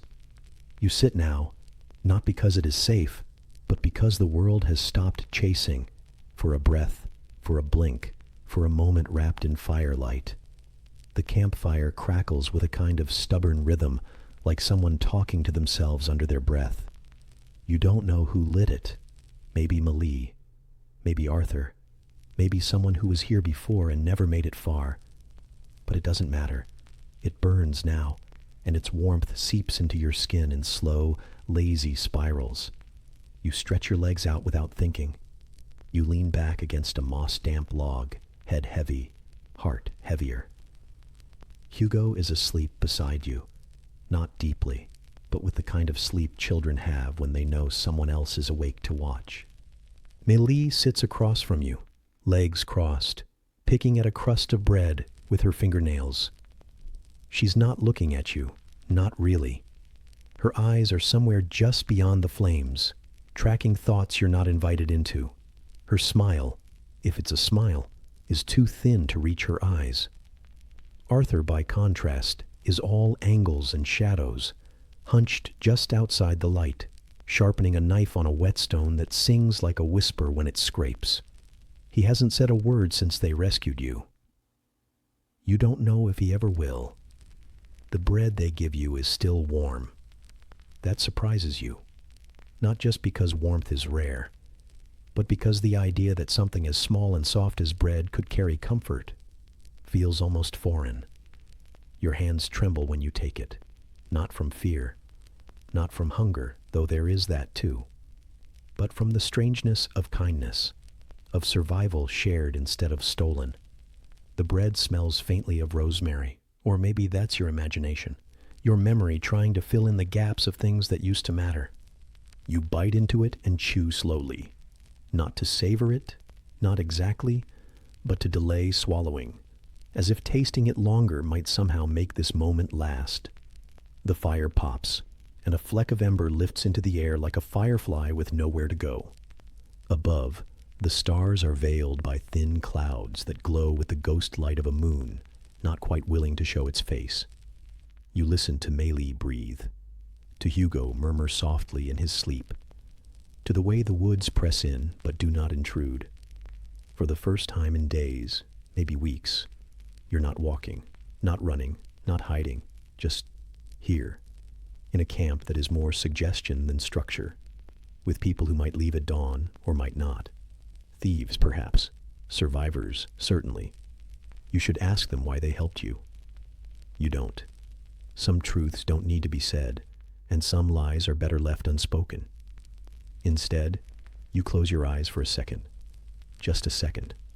The air behind your lids is red from the fire, and it pulses like a heartbeat. Arthur tosses a twig into the flames.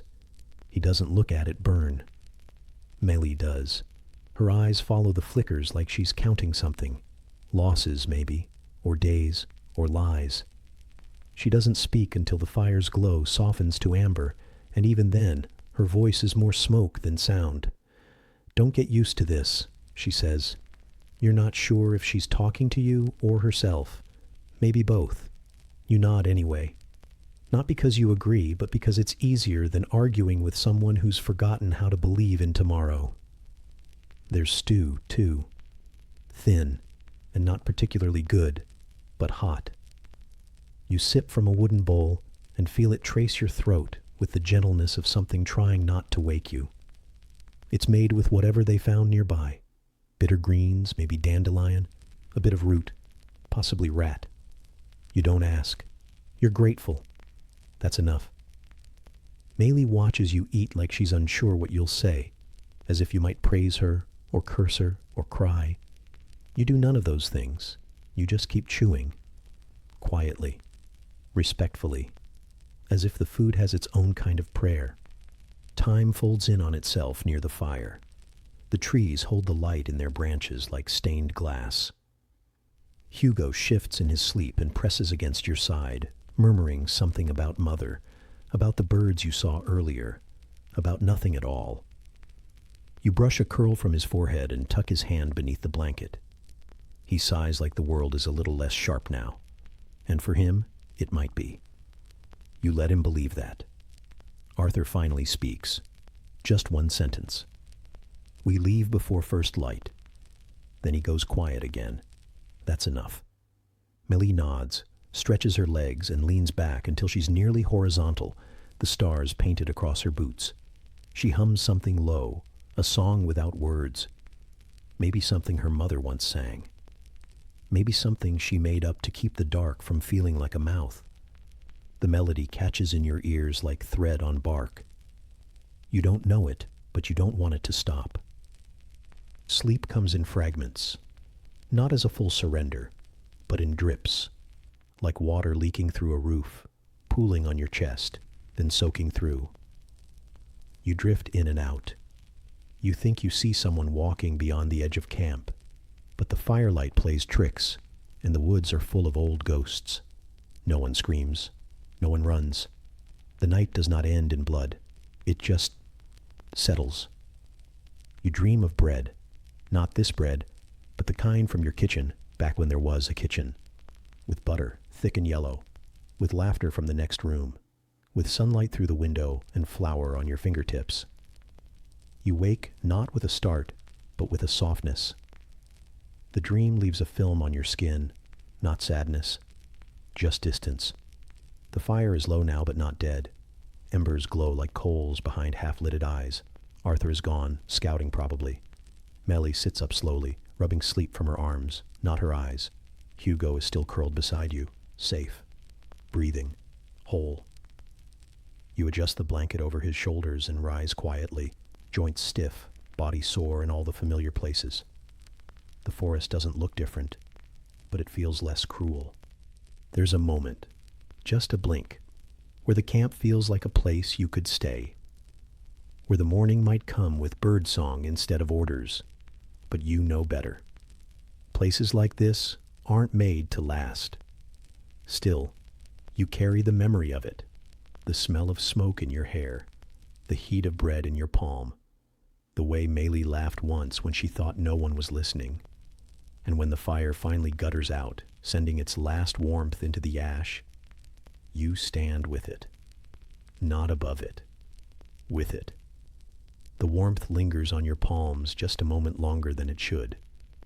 And somewhere beyond the trees, a crow calls once, not as a warning, but as a memory stretching its wings. The fire has dimmed, but its warmth lingers on the backs of your hands, as if memory were something your skin could hold on to long after everything else lets go. Around you, the camp settles into silence, not peaceful, not safe, but tired.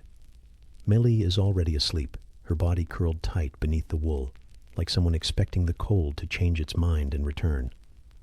Arthur sits with his back to the flames, his eyes always on the trees, on the dark between them, on whatever might decide to come walking through the hush. Hugo is close. His small hand has drifted out toward the embers, as though even in dreams he reaches for something warm, something known. You watch him breathe, count the rises, the falls. You do not sleep. Not yet. The fire cracks softly, its last twigs folding into coal. You rise not for reason, but because staying still too long feels like surrender. The world presses around you like damp wool, thick with dew, brittle with cold, humming with things that might once have had names. You step beyond the edge of the light, where grass becomes shadow, and breath becomes visible. The wind touches you first at the ankles, then the wrists, then the throat. It doesn't sting. It whispers, carries something that isn't quite words, but isn't quite silence either. The trees ahead lean in strange directions, as if they were caught halfway through a thought and never finished it. Their bark is silver with moonlight, but broken near the roots. A crow watches from the upper branches, unmoving, its feathers puffed against the cold, its eye like a glass bead filled with someone else's grief. You do not disturb it. You walk beneath it, and it does not blink. Your boots press into soft ground, the kind that remembers every step. Damp leaves fold underfoot. Somewhere in the distance, a shutter taps lazily against a forgotten window. A farmhouse, maybe, or something that once hoped to be one. Its roof sagged like a broken prayer, the chimney long cold. The door open just a little, not from welcome, but from having been asked too many times to hold against the wind. You do not enter. You already know what it would smell like inside. Dust, straw, apples gone to softness, paper curled at the edges. The path curves, not because it was planned that way, but because the earth has learned to move around absence.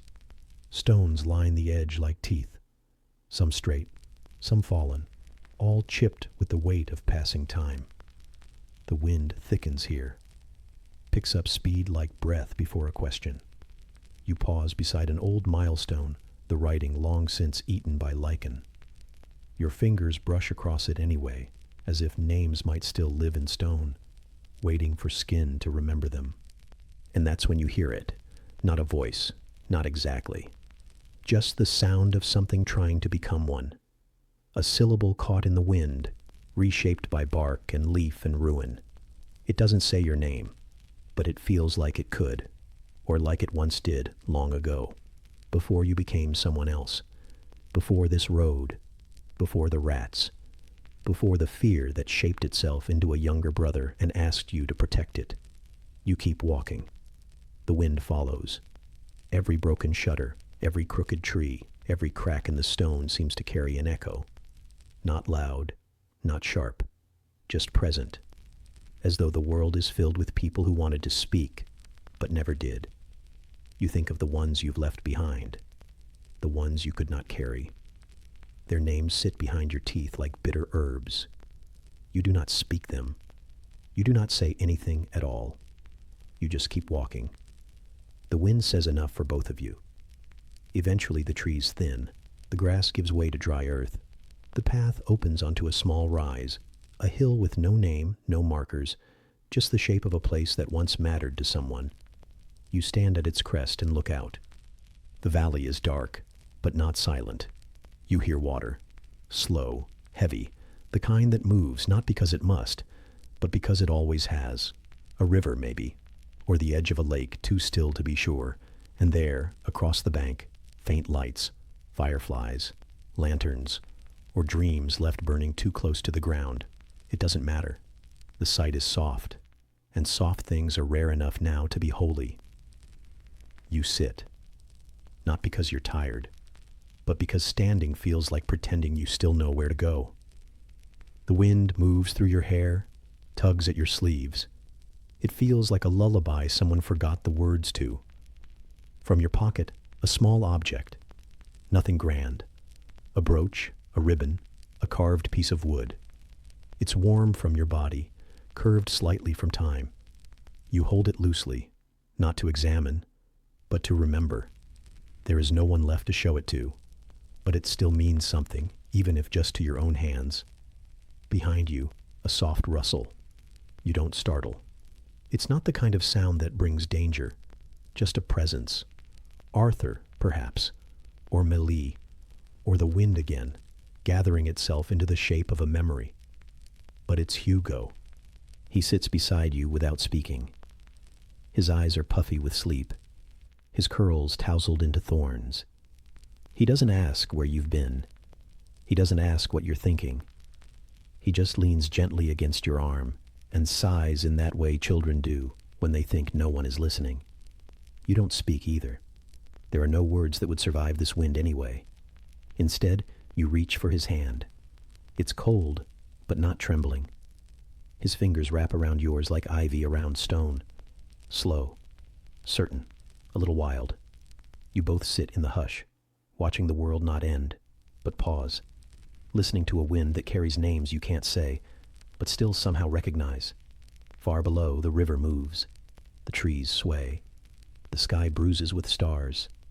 And somewhere behind your ribs, a name curls to the surface, but you do not say it. You just breathe, and the wind carries it away. The wind from the last place still lingers on your shoulders as you step forward. Not strong, not cold, just present, like an old memory that refuses to stop tapping your spine. It doesn't push you forward, doesn't hold you back. It simply drapes itself over your cloak and listens. The path beneath your feet is soft with scattered leaves and trodden grass, winding downhill through whispers of trees that creak like they remember things they cannot say aloud. Everything around you smells like water, old wood, and something baking, something warm, something kind. You hear the mill before you see it. It murmurs in slow, circular rhythm, not loud, not urgent. The groan of turning wood, the soft splash of a wheel dipping into the creek of beams settling into themselves. It sounds like breath, like a house exhaling after too many held-in hours. The kind of place that was never meant to be seen in a hurry. The wheel turns patiently, like it doesn't mind how long it's been turning or how long it has left. You pause on the path and listen to it turn, and for a moment, it feels like time has weight again. Not heavy, just real. The building rises out of the slope like it belongs here. Stone softened by moss, wood beams gray with memory, windows fogged with flower dust and morning mist. You step onto the worn planks of the porch and feel the groan of old nails beneath your boots. The door is slightly ajar, not open enough to invite, not closed enough to refuse. You slip through it without sound, the wood brushing your shoulder like someone too tired to protest. Inside, it is warm, not hot, just warm in the way ovens are when someone remembered to tend them. The air smells of flour and yeast, of butter browned and bread risen. There is a hush, but not a silence. The kind of hush filled with the shuffling of feet, the low murmur of voices, the occasional cough, the sound of a spoon scraping the last of something from a wooden bowl. You move toward it, toward the center of the warmth, following the scent of crust and crumb and something gently toasted. The mill's inner room is low-ceilinged and crooked, beams bowed like tired backs, floorboards stained with generations of footsteps and the occasional spilled sack of grain. The light comes through a small window above the oven, filtered, golden, like it's been softened by smoke and patience. Someone has drawn a curtain back, just enough to let the outside in without letting it overwhelm. There are shadows in the corners, but they don't feel threatening, just curled up, like cats left to sleep. There is a fire, and beside it, bread, a loaf wrapped in cloth still steaming faintly at the edges. You watch as someone breaks it, not roughly, but with reverence, the way one might share a story or a secret. Crumbs tumble onto the table like dust from a forgotten page. The warmth from the oven licks at your fingers as you draw closer, drawn not by hunger but by the shape of comfort. This is not survival food. This is memory disguised in crust. Melly is there. Her presence does not startle you. It never does. She stands with her hip against the wall, eyes half-lidded, lips bent in a smirk she hasn't fully earned but wears anyway. Arthur lingers somewhere behind her, as he always does. More echo than figure, more breath than voice. He is the space between footsteps, the pause before a door opens. They do not speak to you, not yet, but they do not need to. The bread has already said what needed saying. You take a piece. The crust flakes against your fingers, and the inside yields with a soft sigh. It smells of rosemary and something older, something earthier. Perhaps time, or perhaps just the air of a place that has known how to bake for longer than you've known how to run. You do not eat quickly. This bread is not made for haste. It is meant to be held, admired, torn with care.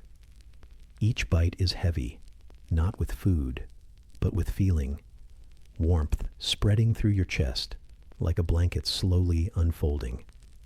Outside, the wheel still turns.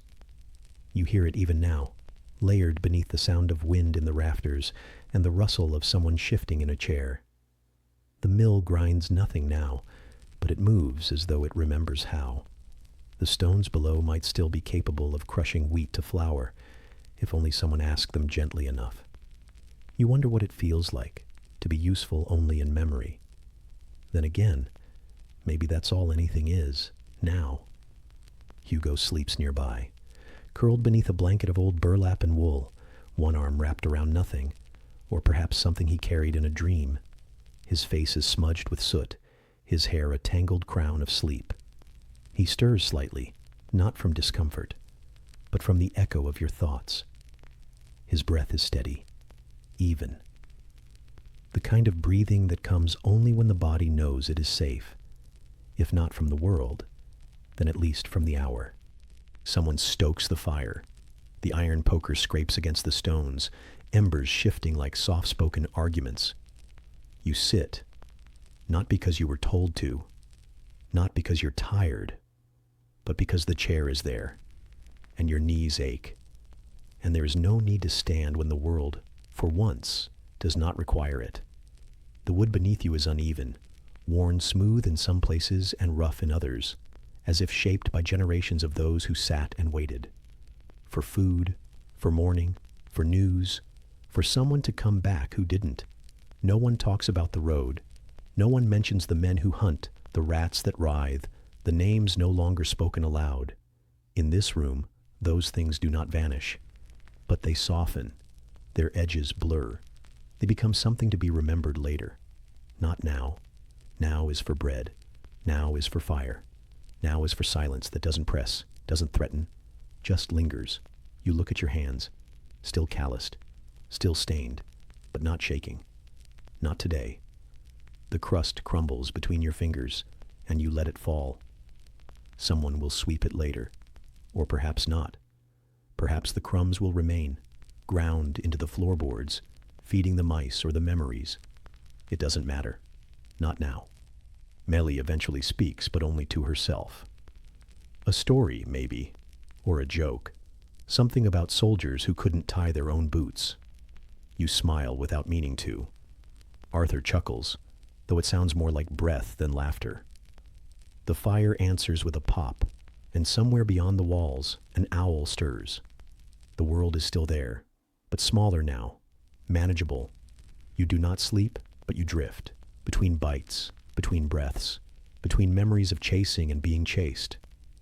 The chair creaks when you shift. Your eyes blur with heat and rest and smoke. The bread is gone, but the warmth remains. In your fingers, in your ribs, in the quiet between everyone else's noise. No one says goodnight. No one says anything at all. But when someone tosses another log onto the fire and it flares just enough to light the corners of the room, you think you see something that might be peace. Not complete, not forever, but present. Like the smell of warm bread in the middle of a war. And that is where you stay. Not because you are done, but because for once you are allowed to pause. And outside the mill turns on, slowly, steadily, like breath beneath everything, like something that remembers what it means to feed the world. The warmth of bread still lingers on your tongue, though the taste has long gone. It lives now only in the shape your mouth remembers, the faint stretch of crust, the soft give of the crumb, the way the heat seemed to rise from the center and rest behind your teeth. But it does not follow you here, not into this place, not down this path where the trees lean a little too closely and the air forgets how to move.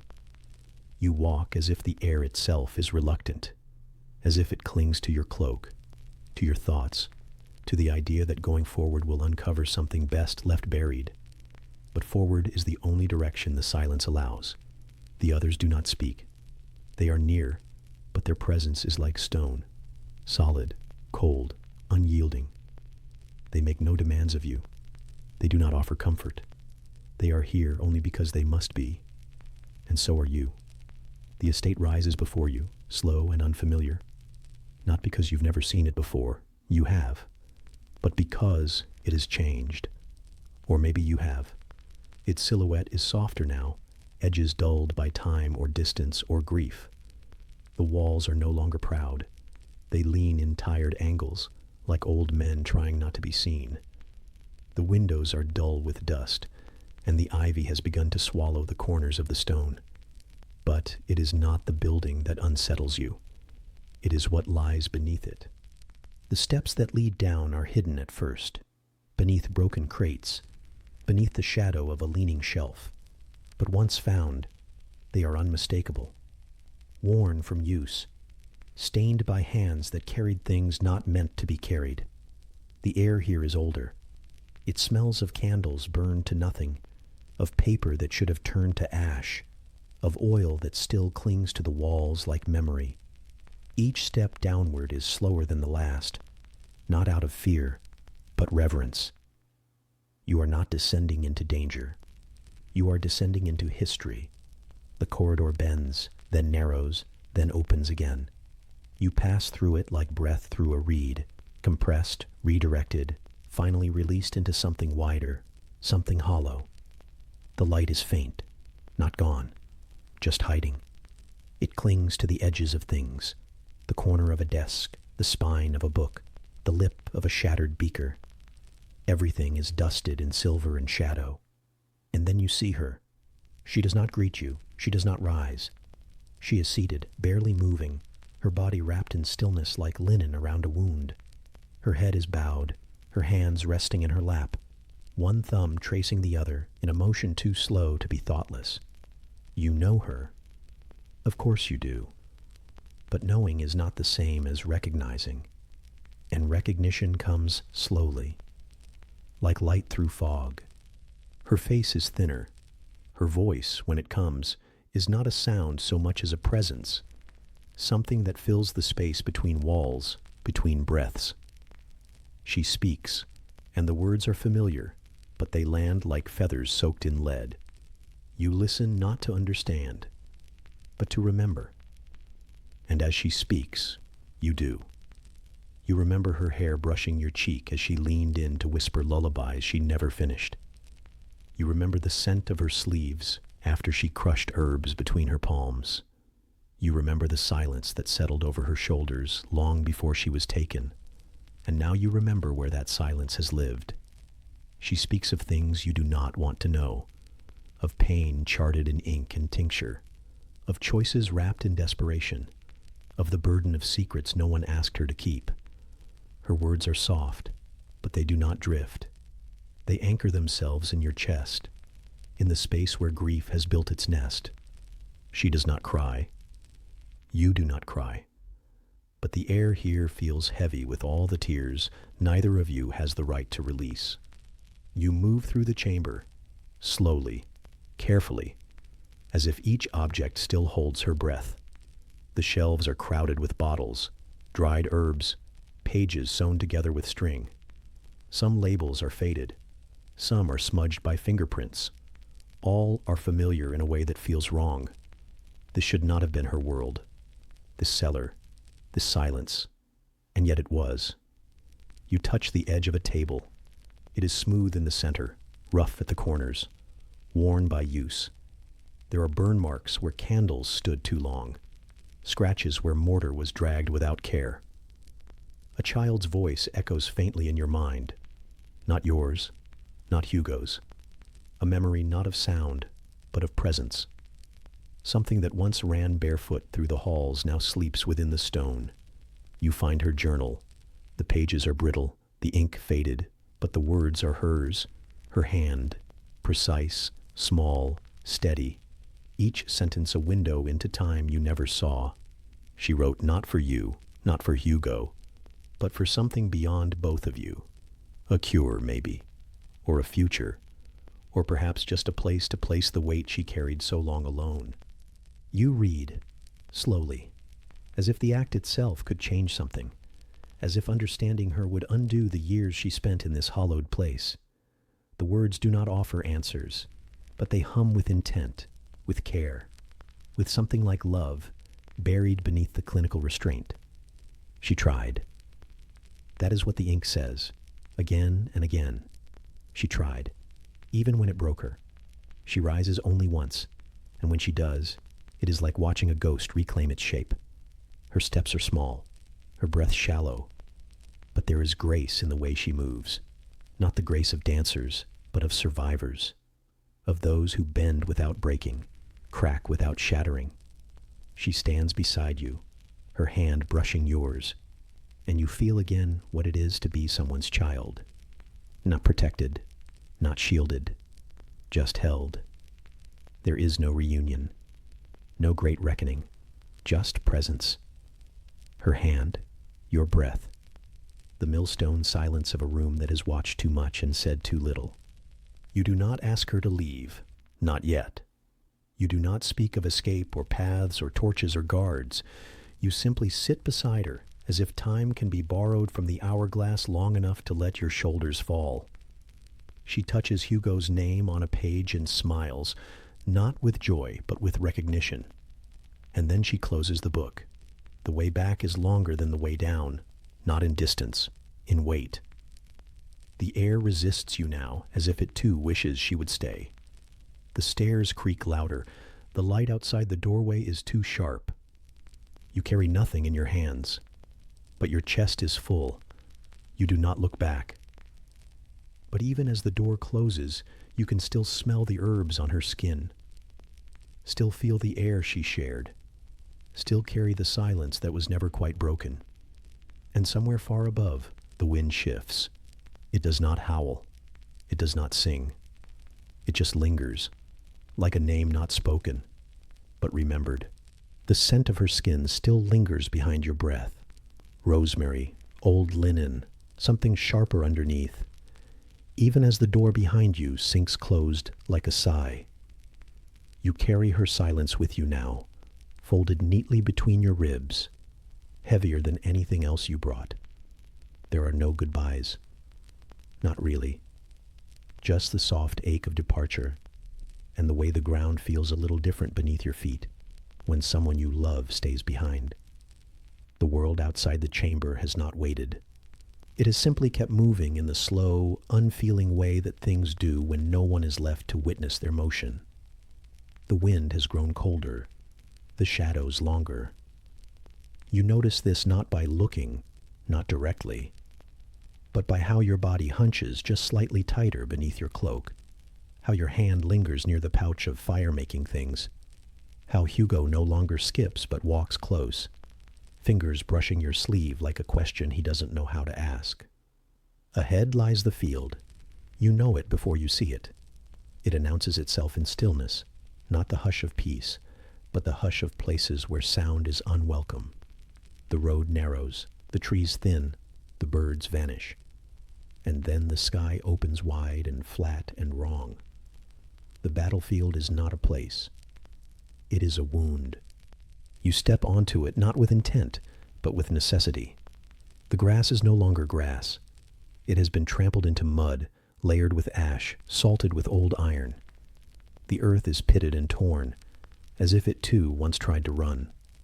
Bones lie like questions with no words around them, some half buried, some picked clean, some still wrapped in the memory of who they once were. A sleeve here, a dented helm, a single boot turned the wrong way. Time has not erased them. It has only made them quiet. The sun slips lower, bleeding orange and rust into the torn horizon.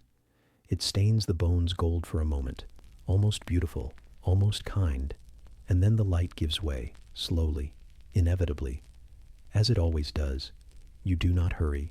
There is no place to run, only the long stretch of what must be crossed, and the small, flickering warmth of those who cross it with you. The others are near. Lucas walks ahead, his voice hushed when it breaks the silence, offering observations that sound more like prayers. Malie keeps to the side, watchful, steps light. Hugo speaks only once, pointing to something in the distance, a tower maybe, or a shape pretending to be one. You do not respond aloud. Instead, your fingers find his and press gently, not in comfort, in reminder. We are still here. The field stretches, then dips, then rises again. Each step is heavier than the last, not because your legs tire, but because the weight in the air thickens.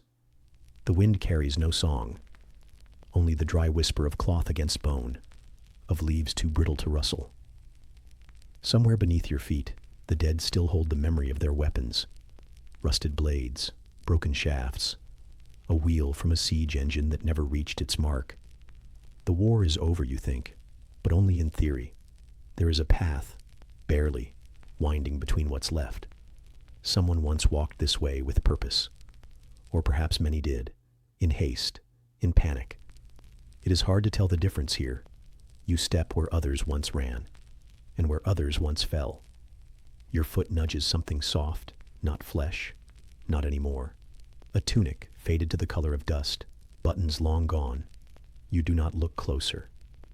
The rats are quiet. That is almost worse. You know they are near. You feel it in the way the silence bends, in the way the shadows gather not from the sun, but from something deeper. They are not hunting now. They are resting, nesting, breathing together like one vast, shuddering thing just beneath the crust of the earth. The kind of silence that inhales and waits. A cart has fallen sideways ahead, wheels half swallowed by the mud. It leans as if in mourning, its contents long since picked over. A skeleton slumps against it, one hand still curled around the base of a torch burned down to a stub. You light a new one. The flame flickers reluctant, as if it too doesn't want to see. Light draws eyes, but not always the kind with lids and lashes. Sometimes it draws the hush back in motion, a rustle, a ripple beneath the bones, not pursuit, just reminder that you are not alone here, that this field remembers everything that touched it, and that it never forgets. You walk, step after careful step. The torch wavers. The wind tests its resolve. Lucas mumbles something about fumes, about phosphor, about ancient things best left in books. But the words crumble against the weight of what surrounds you. Melee spots movement and gestures for stillness. Not alarm, just respect. Some boundaries are enforced not by walls, but by history. And then, slowly, you come to the hollow. It's where the ground sinks unexpectedly, creating a basin of bones, as if all the forgotten pieces of men and war and sorrow were gathered here by the turning of the world. You do not count them. There are too many. And numbers feel like cruelty in places like this. A shield lies upright, driven deep into the soil, its crest half visible beneath soot and rot. Someone tried to stand here, once. Perhaps long ago. Perhaps not. A standard flutters faintly beside it, threads unraveling into the dusk. The emblem is unfamiliar, but the feeling it conjures, that of hope buried too quickly, is not. The group pauses. You set Hugo down gently, his legs already aching from the cold. He leans against you, eyes wide but not afraid. Children do not need stories to understand death. Sometimes they see it clearer than adults do. He does not ask why the bones are here. He only asks if the people hurt. You say yes, because the lie would be heavier than the truth. Lucas kneels by a cluster of broken glass, muttering again. Some alchemical remnant, some curious trace of knowledge meant to be hope. You let him work. Not because you expect results, but because you know the rhythm of his hands comforts him. Melee paces, checking the edges. Always the edges. The middle belongs to the past. You eat a little bread, the kind that crumbles when torn, dry but faintly sweet. The warmth is gone, but memory makes it feel otherwise. Hugo chews thoughtfully, then offers you the last bite. You take it. It is not hunger that guides the hand. It is love. When the time comes to move again, the wind has shifted. It is softer now, but not warmer. It smells of rain that hasn't yet come, of thunder too far to hear but close enough to feel in the gut. You gather your things, douse the flame, and step forward. There is no clear end to the battlefield, only a slow lessening. Fewer bones, fewer shadows. The air becomes air again, not history. The mud becomes ground. The dusk becomes night. You do not speak as you walk, but the sound of your breath is louder than before, and somewhere behind you, in the place where the hollow sleeps, a torch still smolders gently beside a fallen standard. It does not blaze. It does not guide. It only glows, soft, steady, patient, like the memory of something once brave and still burning. The night doesn't chase you. It settles behind your shoulders like a heavy shawl, dusted with breath and the memory of cold stone. You have climbed so long now that up no longer feels like ascent, only persistence. Each stair curls in silence. Each step is soft, not by nature but by need. And yet, above it all, a quiet waits. The kind of quiet you only find when the wind has stopped arguing with the world and begun listening to itself.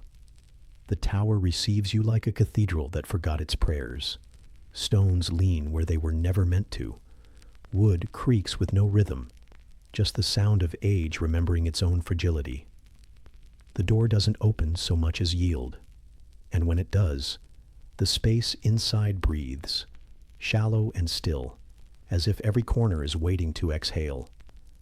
There is no grandeur here, no great light, only a sense of things once held and now released. The bones of safety, long since hollowed, and a ceiling that is not a ceiling anymore. You step into the chamber slowly, your eyes rising before your feet stop moving. What once sheltered now reveals. Above you, the roof is a map undone. Beams snapped, stones crumbled, stars spilled across the sky like shattered glass from a great distance. They hang in silence, uncaring and close. They blink softly through holes that once framed tapestries, or rafters, or prayer. You do not know what the room once was, only what it is now. A place where the heavens reach in like a hand that cannot quite grasp. The air is cold in the kind way, a quiet reminder, not a punishment. The wind is here, but it speaks only in passing drafts, in the faint ripple of your cloak, in the way your hair lifts like it's listening. You cross the floor slowly, careful not to disturb what the silence has built. Dust lives here in layers, the kind that settles around memory, a lullaby for ruins.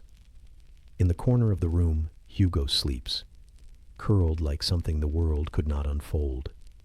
His body turned toward warmth, though there is none left except the shared breath between siblings. He has made a bed of burlap and what used to be cloth, layered together with care that only children and the desperate know how to craft. His cheeks still hold color, even here, even now, and his eyelashes twitch like he's dreaming of things too gentle for this world. You do not touch him. Not yet. Instead, you lower yourself beside him, slowly, knees whispering against the worn stone, hands brushing straw that crackles like brittle song. You sit, and the moment lengthens. Time here is not time. It is breath. It is heartbeat. It is the rhythm of a child sleeping beside a sister who can no longer promise anything but presence. Above, the stars do not move, but they feel nearer than they should. They lean in like they are trying to remember you. Or maybe you are trying to remember them. Before the rats, before the fire, before the way the world began to unravel like thread pulled too tight. There was a night, long ago, when you counted constellations on your fingertips, when the sky was still a ceiling, not a warning. But here, now, in this broken tower, they are simply lights you cannot name anymore. Only feel. Lucas sits near the far wall, his back to the stone, a book open across his lap like something living. His candle is low, its flame a curl of gold trembling in the draft. He is not reading. Not now. He is simply looking, not at you, not at the stars, but into the space between them. His face is older tonight, not by years, but by burden. There are questions behind his eyes that even alchemy cannot dissolve. And so he watches the dark like it might speak eventually, if given enough silence. You lie down beside Hugo, your body aching in familiar ways, not from battle, not from wounds, but from carrying too much of what you cannot set down. The ground is not kind, but it is there. That is enough. Your fingers brush against his for a moment. Soft, small, warm. He does not stir. You let the moment rest. Somewhere below, The world continues. The rats shift. The forest groans. The distant scent of smoke finds its way up the tower, thin and uncertain. But it cannot climb all the way. Not tonight. Tonight the tower stands, not proud, not strong, but present. And you are inside it. And that is enough. Your eyes trace the gaps in the ceiling, the way light pools in broken shapes.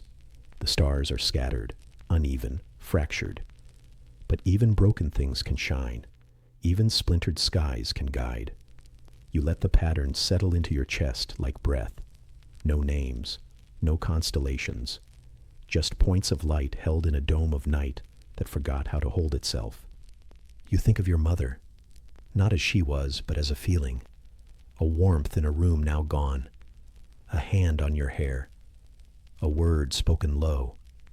You think of how she might have wrapped Hugo tighter, tucked him against her side. You wonder if the stars ever looked different to her, if they meant something, if she whispered stories into their shapes like you once did, or if she too stared upward in silence, trying not to cry. The wind shifts. One of the loose beams above moans softly. Not a threat, just the sound of age leaning against itself. You pull your cloak tighter. The chill brushes your throat, your jaw, your thoughts. Lucas moves just slightly to stoke the candle. It flares for a breath, then dims again. He does not speak. Neither do you. The words would fall too loudly in a room like this. Some silences are sacred. Your body settles slowly. The ache behind your eyes begins to dissolve. The rhythm of Hugo's breathing is a lullaby in its own right, soft, stubborn, steady. It carries you downward, not into sleep, but into stillness. The kind of stillness that lets your thoughts drift sideways, into things not yet done, into hopes too fragile to name, into fears already folded into your bones. A moth dances through a shaft of light above, its wings slow, uncertain. It flutters, brushes the edge of a beam, drifts again. You follow its path without moving your head. There is something gentle in its presence, something foolish and brave. To fly here, in a place so empty, so open, so broken. And yet it flies. Time does not pass. It unspools. You do not measure it in minutes or breaths, but in the way the stars seem closer now, in the way your eyes blur their edges, and the cold becomes part of your skin, not against it. You do not think of what tomorrow might bring. You cannot. The world beyond this tower is too loud, too sharp, and so you remain inside the hush, inside the broken frame, inside the stars. Sleep comes, not like a fall, but like a fog. It gathers in your limbs. It pools behind your eyes. Your fingers relax, one by one. Your thoughts soften their edges. The tower does not protect you, but it holds you. And in a world like this, that is a kind of love. The candle dims again. Hugo breathes deeper. Lucas closes his book without a sound. Above you the stars do not weep. They wait. And through the broken roof they shimmer, fractured, scattered, imperfect, but shining still, as if trying to come back together, as if they remember you. Even now. Even here. Even as everything else forgets. The tower has not moved, but the world around it has changed. Light filters differently through the fractured windows now. Not golden, not warm, but thinned out, like broth that once held something richer and has since forgotten the recipe. It slants across the stone in quiet angles, brushing past your boots and Lucas's shoulders as he mutters to himself near the bench that has become more laboratory than table. Somewhere beneath the tower, the land still breathes, but it is slower now, slower and heavier, as if it too is waiting for something to pass. You don't speak at first. Words have become careful things. Too many of them, and the air thickens. Too few, and silence begins to whisper what you dared not say. Instead, you move quietly through the morning like it's a fragile glass dome. Fingers wrapped around kindling, around cloth, around bottles whose contents shimmer like candlelight behind frost. The fire is not yet lit, and the chill curls up your sleeves like it's seeking a home. You welcome it. The cold makes things feel more real. Lucas is mixing again. His hands are steadier than they should be. Not because he is confident, but because there is no room left for doubt. He has carved a rhythm out of uncertainty, a ritual of slow grinding and soft breathing, of powders tapped into bowls and liquids coaxed into alignment. The scent that curls from the table is sharp and sweet and oddly clean, like burnt orange peel and crushed mint left too long in a sunbeam. You kneel by the hearth and coax the fire to life. It answers sluggishly at first, then with a reluctant pop, then a low, dry hiss that sounds like something exhaling in pain. Heat follows, lazy and late, dragging itself across the floor as if unsure its welcome. Hugo sleeps nearby, curled into the shape of something smaller than he is. He does not toss or cry this time, but the fever sits on him like a second skin, damp and heavy and stubborn. Lucas speaks without looking up, a string of names, herbals, metals, obscure Latin syllables that might be plants or curses or both. You nod, you retrieve. Your hands know where things are before your mind catches up. The mortar with the carved rim, the flask with the hairline crack, the pouch that smells like cut grass after rain. There is no ceremony to it anymore, only need. The book he reads from is older than any of you, and you wonder, not for the first time, who held it before. The pages ripple with oil stains and corners smudged from hands no longer alive. Lucas doesn't read so much as listen. The ink seems to whisper to him now. You watch him tilt his head just slightly as he stirs. He has become something between a student and a servant to the page. You sit beside Hugo. His breath catches now and then, like the wind in a torn sail. You dip a cloth in warm water and press it gently to his forehead. His skin is too warm. His eyelids twitch. He says your name once, but it melts before it reaches clarity. You hum to him, the same lullaby you barely remember learning. It doesn't calm him, but it settles something in you. Lucas finishes the mixture. He doesn't announce it.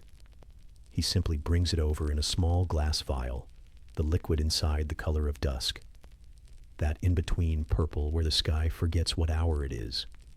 You take it carefully and tip it against Hugo's lips. He drinks because he trusts you, because he always does. You wait. Nothing dramatic follows, just a longer breath, a quiet stillness, the kind that makes you hold your own breath without meaning to. And then, nothing, which you realize is exactly what you were hoping for. No convulsions, no cries, just stillness. You whisper a thank you, not to Lucas, not even to the book, just into the space around you. Because gratitude, in moments like this, feels less like a transaction and more like a spell you can't afford not to cast. Outside, the day has leaned into gray. Not storm, not light, just a waiting kind of sky. You eat a piece of stale bread without tasting it. Lucas is already back at the table, sketching a diagram with the end of a broken quill. You catch only fragments, vectors of flame, margins for failure, the same symbols that once filled the margins of your childhood tutor's notes, back when learning had felt like a game instead of a weapon. You realize, with a small weight settling behind your sternum, that you are not a child anymore. Neither is he. Not because of age, but because of how the world has pressed you into shape, like lead bent into a blade, like cloth pulled tight over splinters. Childhood has been carved away, one task at a time, one choice, one scream, one vial.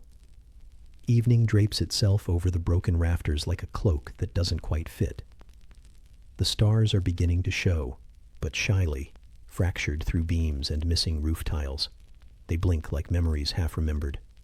Lucas lights a lantern, and its glow is softer than the fire, more golden, more forgiving. You all sit in its radius, not speaking, just sitting. Hugo is asleep again, deeper now, less restless. Lucas passes you a page from his book. He's marked a section with careful notes. You try to follow, but the words swim. Too many roots in too many tongues. Still, You trace a symbol with your fingertip, a circle surrounded by jagged lines. He tells you it's meant to protect. You don't ask from what. You talk, eventually. Not about the plague, not about the rats. Just little things. What the air in your old garden smelled like after rain. The sound of boots on chapel stone. Lucas tells you his favorite food as a child. You try to remember yours, but the taste is gone. He asks if you think it's working. You don't lie. You say you don't know. But you say it gently, like the truth is a blanket you're unfolding, not a knife you're handing over. He nods. That's enough. The fire dies down again, and you let it. The darkness feels less cruel tonight, less hungry. Maybe it's the potion. Maybe it's the talking. Maybe it's just that you've run out of fear for the moment. You lie down beside Hugo and feel the warmth of him against your side. Lucas stretches out nearby, one hand still resting on the open book. The wind outside has stilled. The stars above do not shimmer. They just hold, just wait, just watch. And somewhere beneath the stone, something breathes, not threat, not safety, just life, faint and persistent. The lantern flickers once, then settles into its glow. And the alchemy continues, quietly, gently, as if the night itself is holding its breath to see what you will become. The warmth of the last fire still lingers, but only as a shadow beneath your skin. A memory clinging like soot in your lungs. It fades with each step forward into halls not made for comfort, but for consequence. The door you pass through groans under its own weight, heavy with the breath of centuries, and behind it lies a silence that does not welcome. It waits, it weighs, it watches. The air is thicker here, sweet with incense, bitter with smoke. The mingling scents cling to the roof of your mouth like prayers never answered. Your eyes take a moment to adjust, not because it is dark, but because the light lies. Candles flicker in crowded alcoves, their flames too small for such grand ambition. Gold gleams where it shouldn't. Shadows stretch too long for their sources. Everything here tries too hard to seem holy. Your boots touch down softly, though the echo rings like judgment. Each stone in the floor is uneven, a mosaic of memory and ruin. Some cracked, some polished, some stained with things that time pretends not to recognize. You walk slowly, not out of fear, not exactly, but out of a reverence you don't remember choosing. Something in the bones of this place demands it. Something in the way the arches bend like ribs, the way the walls lean inward, as if the structure itself is exhaling. The frescoes on the walls tell stories. Not in detail, not anymore. Time and heat have peeled back their meaning. All that's left are vague halos and outstretched hands, faces rubbed smooth by the breath of 1,000 penitents, or by the indifference of dust. But beneath the beauty, you can feel something else, something colder than stone. Devotion, yes, but wielded like a blade. There is a sharpness to the silence here. You feel it brushing against your skin. You pass through the chapel without stopping. The altar gleams with a kind of desperate insistence. Velvet cloths spill over its sides like blood too bright to be real. The candles here are tall and waxy, sweating smoke that coils toward the ceiling, only to disappear into the ribs of the rafters. Behind the altar, a wooden crucifix looms, not hung but grown, as if it sprouted from the walls like rot. You do not meet its gaze. You do not look long enough to wonder if it has one. The back corridor smells different, less of incense, more of damp. The walls grow narrower, more intimate, more ashamed. You pass a side room, a place of confession maybe, though the door hangs open too wide. Inside, a chair waits for no one, and a basin collects the quiet drip of water from a ceiling too far above to matter. You do not step inside. The air there has already been filled with too many secrets. Deeper in, the architecture changes. The beauty is stripped away. Gone are the murals. Gone the gold. Now there is only function, and the echo of choices that never left these halls. The floor beneath your feet is no longer marble, but compacted stone, uneven and soft in places. The torches here are fewer, and they burn lower, as if reluctant to reveal too much. The walls sweat with the cold. You descend. A staircase spirals into the earth, stone steps worn in the center, bowed by years of feet that did not return. The walls close in here. There is no room for thought, only for breath, and even that must be taken carefully. Your hand traces the curve of the wall, seeking steadiness, finding moisture. The candle in your other hand sputters but holds. At the bottom is a door, not grand but purposeful. Thick wood, braced with iron, its surface marked with runes you do not recognize, and therefore fear. You hesitate, not from doubt, from knowing, from sensing that behind this door, faith was bent into something heavier than stone. You push. It does not open all at once. It gives slowly, reluctantly, as if it too would prefer you stay above. The chamber beyond is round, circular in the way traps are. The air is stifled, not with decay, but with memory. It clings to your clothes like 1,000 unseen eyes. Along the walls, shelves bow under the weight of relics, bones mostly, wrapped in linen or not wrapped at all, some cradled in carved wooden alcoves, some arranged neatly like offerings, some tossed like refuse. A single candle burns at the center of the room. Its wax has spilled out like veins, long hardened into quiet patterns. Around it, ash, symbols drawn in it, circles, lines, a language made not for reading, but for feeling. You kneel without meaning to. The cold bites through the fabric at your knees, but you don't move. You feel the echo of prayers said here. You hear them not in words, but in the shape they left in the stone. You remain like that for longer than you realize, kneeling, listening, breathing. And when you rise, the candle gutters as if relieved. Retracing your steps is not a return, it's an ascent, one that feels steeper now. The staircase leans differently. The darkness presses harder. You are not followed, not really, but you are remembered. The air holds your shape as you leave. Back through the corridors, the stone seems less stable. The silence has changed tones. It is not passive now. It resents your presence, as if you've seen too much, as if you've taken something that cannot be returned. The chapel is unchanged, but you are not. Its grandeur is garish now, its gold dimmer, its saints indifferent. You walk past the altar without slowing. The silence does not stop you. It watches, but it does not speak. Outside, the doors await like the mouth of a beast, tired of chewing. You step through them gently. The wind beyond is cold, but honest. It does not pretend to be sacred.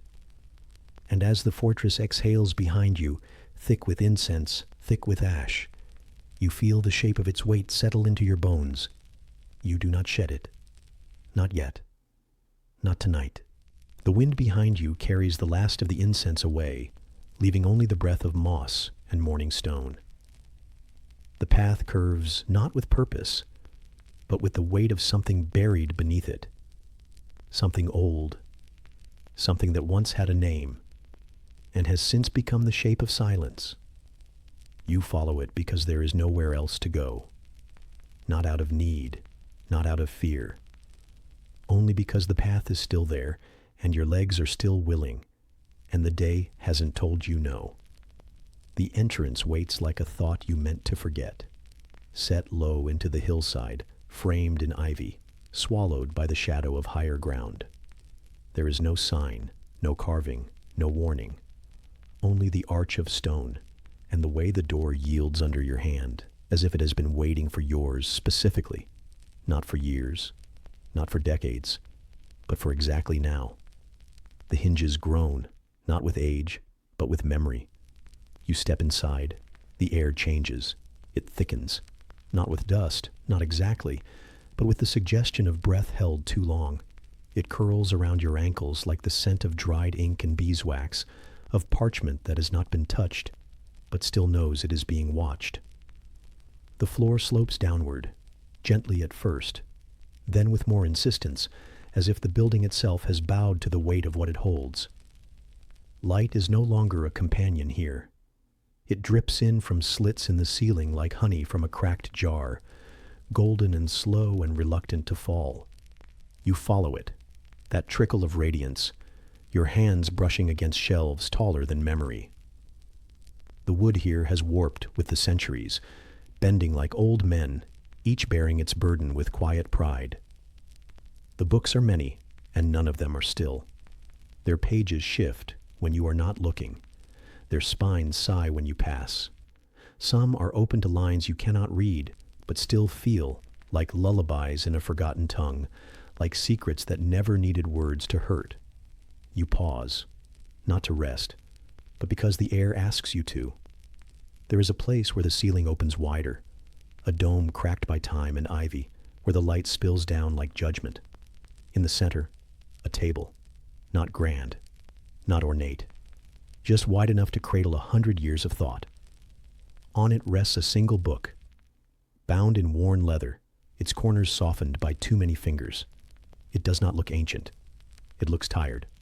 You reach for it, and it opens without resistance.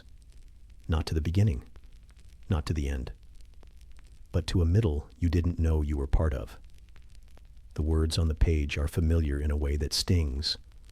Names you've heard whispered through walls, symbols you've seen etched in the margins of fear, diagrams of something that looks like alchemy or faith or grief made physical. You don't read it. You feel it, behind your eyes, along the bones of your fingers. The book hums like something that still remembers being written. You close it gently, and the room does not change, but something inside you does. A shift, soft as breath, deep as blood. You move on. The deeper halls are quieter, though not in absence. The silence here is structured, intentional, the kind that grows in places meant for contemplation or confession. Your footsteps no longer echo. They are swallowed, not by space but by attention, as if the library is listening now, as if it recognizes your presence and is deciding how much of itself it will allow you to see. There is a hallway where the books have all fallen, not haphazardly, but placed side by side, as if they laid themselves down to sleep and forgot to rise again. You step carefully over their spines, and each one feels like a breath beneath your foot. One opens when you pass, its pages catching the light in a flurry of yellowed fluttering like wings. You do not stop. You do not read. Whatever it was meant to tell you has already been said. Farther still, there are alcoves carved into the stone. Not shelves, not rooms, just pockets of space where thought once gathered. One holds a chair with no back, the wood worn thin at the edges where hands once clutched it too tightly. Another holds only a lantern, still lit, though no oil remains. The flame inside dances like a memory refusing to go out. You pass through them like walking through fragments of dream, each one shaped vaguely like understanding, but crumbling the moment you try to hold it. You begin to lose your sense of direction, but it does not trouble you. The library is not a place of arrival. It is a place of presence. You are not meant to know where you are, only that you are still within it, and it is still watching, still remembering. There's a staircase near the edge of your knowing, spiral carved from one piece of stone, so narrow it presses your shoulders inward. You descend, because descending feels like the only thing left. The walls around you are damp now. The air cools. The smell of ink gives way to the scent of earth, of moss, of old things sealed in darkness. At the bottom, a door. No handle, just a push. It opens into stillness. Here, the books are gone, replaced by scrolls, stacked in towers that lean against one another like weary dancers. Some have collapsed entirely, forming drifts of parchment that rustle when you breathe. The walls are marked with symbols, painted in something dark, not blood, not paint. Something else. Something that hasn't decided what it is. In the center of the room is a desk made of iron and bone, or perhaps just very old wood. On it sits a single candle, burned down to a stub, and a quill with no ink. You step toward it, and the air stiffens, not in warning, in recognition. You touch the desk. It does not shift, but the scrolls around you do. A slow, almost imperceptible ripple through the room, like the way a crowd exhales when a name is spoken. You do not write, but your fingers twitch with the memory of writing.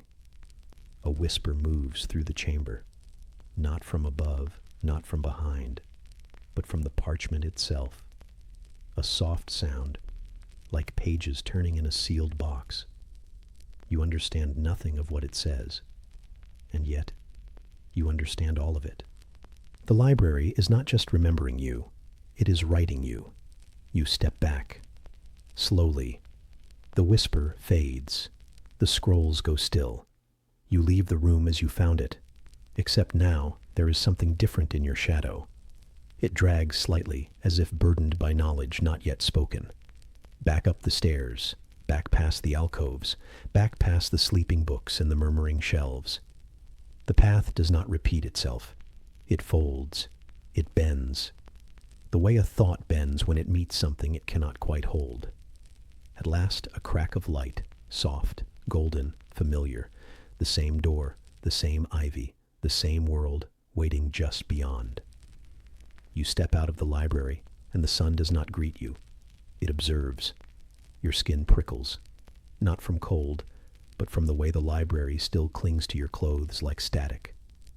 You do not look back, but it does, and the door breathes closed behind you, gentle as the hush of turned pages, final as the sound of a name spoken only once.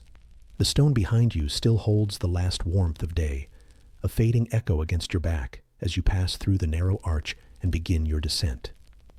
It clings to you like a whisper, like something hesitant to let go. But forward is the only way now. Down, deeper, into the soil's memory, and the warmth doesn't follow. The air changes first, not sharply, not suddenly, but with a gradual thickening, as though it has been held too long in the lungs of the world and has grown tired of being breathed. Each step forward pulls you into that stillness, where silence is not an absence, but a texture. The kind you feel against your cheeks, soft as mildew, fine as forgotten cobwebs. It muffles your breath, your thoughts, even the slow shuffle of your feet on uneven stone. You can't see the end of the tunnel, but it isn't because it curves. It's because the dark down here isn't content to wait. It meets you early, reaches up like smoke before a fire has been lit. Your torch flares low, too low. Its glow spills across the walls in hesitant pulses, illuminating streaks of old soot and clawed rock and handprints left by someone long ago, when this place was only dread, not death. The ground beneath you hums with something old. Not a vibration, not a sound, just a pressure, as if the earth is remembering what it holds. You walk lightly, as if your feet might wake something. Perhaps they already have. The tunnels fork and shift. Some paths are blocked by collapsed beams, others by the low, wet murmur of trickling rot water. Each new turn is a guess whispered into the dark, and each guess is answered not with clarity, but with quiet. Sometimes the silence is so deep, it folds in on itself and becomes a hum, steady, low, the sound of 100,000 unseen things remembering you. The torch spits. The smoke curls around your face in a way that feels sentient, like it is reading your thoughts or trying to plant new ones. You press forward, drawn by nothing but the slight incline downward, the scent of damp stone and the faintest glimmer of purpose you can't name. It isn't hope. It's older than that. Something stubborn, like instinct, like love after it has grown teeth. You pass bones, not neatly arranged, not revered, just scattered, picked clean by what the rats didn't take.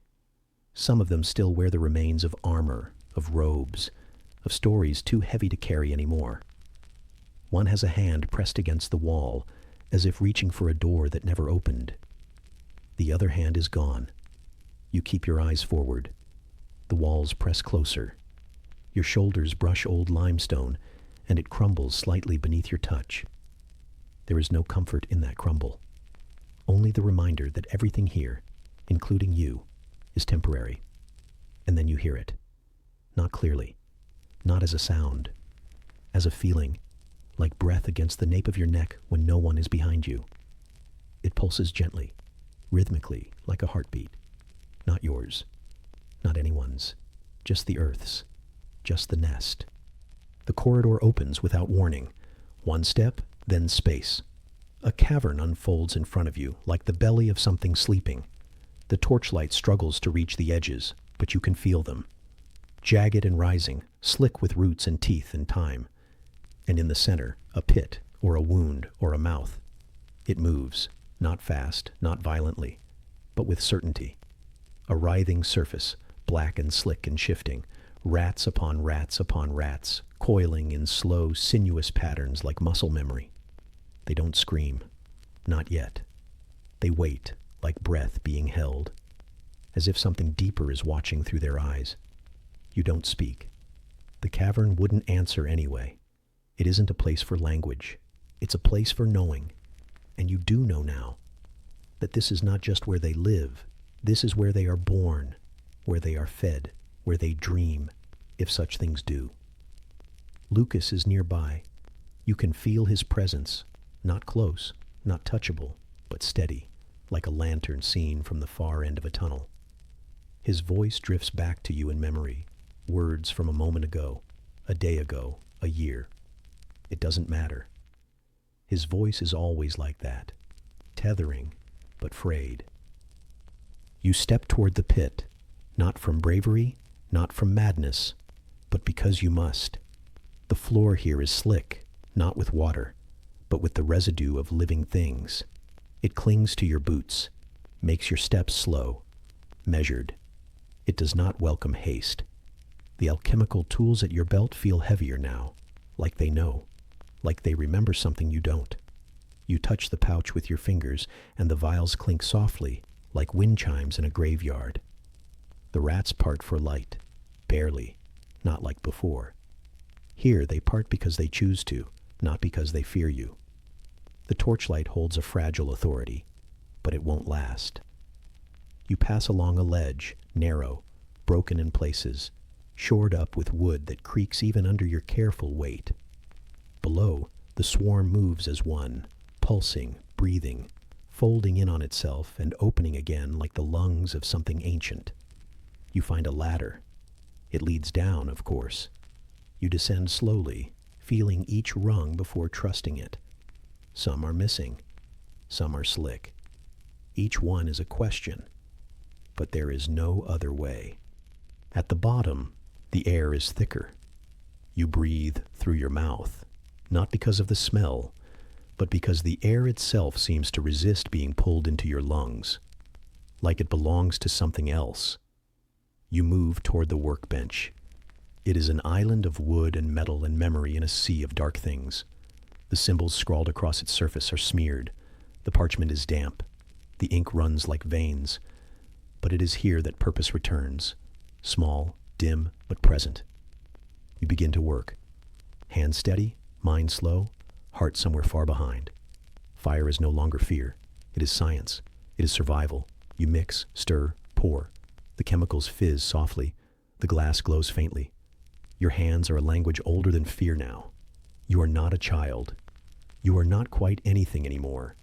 Time does not pass here. It stretches, twists, folds in on itself like the tunnels. The work becomes rhythm. The rhythm becomes thought. The thought becomes silence again. And when the vial is done, it is warm in your palm. Not hot, not cold, just warm enough to remind you that your fingers are still yours, that you are still something that breathes, above and below. You do not test it yet. That will come later. For now, you cradle it gently, as if it were the last soft thing in a world that has forgotten softness. And perhaps it is. The rats murmur around you. the torch guttering low, the alchemy complete for now. You rise slowly, not with triumph, but with quiet, because something has shifted, and far above, though you cannot see it, the earth exhales through the cracks in the stone, sending dust down in a slow, gentle spiral, like snow, like memory, like the sound of something waking up. The warmth from the vial still lingers faintly in your palm, long after the fire has guttered low, long after the silence of the nest has swallowed your footsteps whole. You carry that warmth with you like a talisman, like a promise unspoken. But it cannot follow you up into the light. The tunnels behind you do not close. They simply forget you, sealing themselves with memory instead of stone. Above, the world feels thinner. The sky has changed again, stretched and bruised with weather that does not move. The kind of light that leaks through clouds rather than shining, light that reveals nothing, only makes the edges of things blur. You step into it slowly, as if surfacing from deep water, lungs not yet certain what air is supposed to feel like. The wind brushes your cheek and carries no scent, only distance, only doubt. There is a hush that trails you now, not born of reverence, but of hesitation, as if the world has paused to watch something it once believed it understood.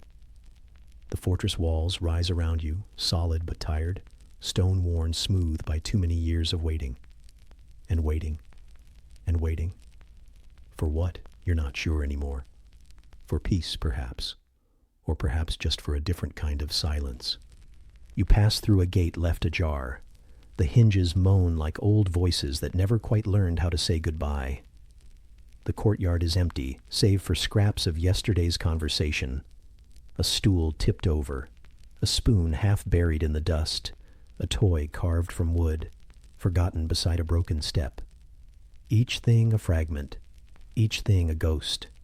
You are not alone, of course, but solitude clings tighter than company ever could. Lucas walks beside you, but at a distance measured in thought, not steps. His hands are busy with something unseen. His mouth stays closed. The words, when they do come, will taste like ash. And then there is Hugo. He stands at the far end of the hall, just beyond the echo, framed by the tall windows that no longer hold glass. His back is to you, though you can feel him watching the world, or what remains of it. The shape of him is both familiar and strange. A boy's outline wearing the stillness of someone who has waited too long, someone who has learned how not to flinch.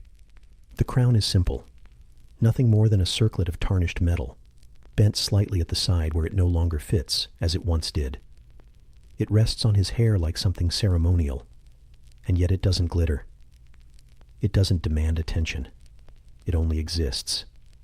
And that is enough. He turns, not quickly, not dramatically, just turns, as if pulled by a gravity that now knows your name. His eyes meet yours, and for a moment, you think he might speak, but he doesn't. Instead, the silence deepens. It is not heavy. It is not warm. It is only honest. You walk toward him because there is no other direction left. The floor beneath you creaks with a memory not your own. Each step feels too loud and too late. When you reach him, the space between you holds more weight than all the stones in the walls. He lifts his hand and touches the crown, almost absently, as if unsure it's still there.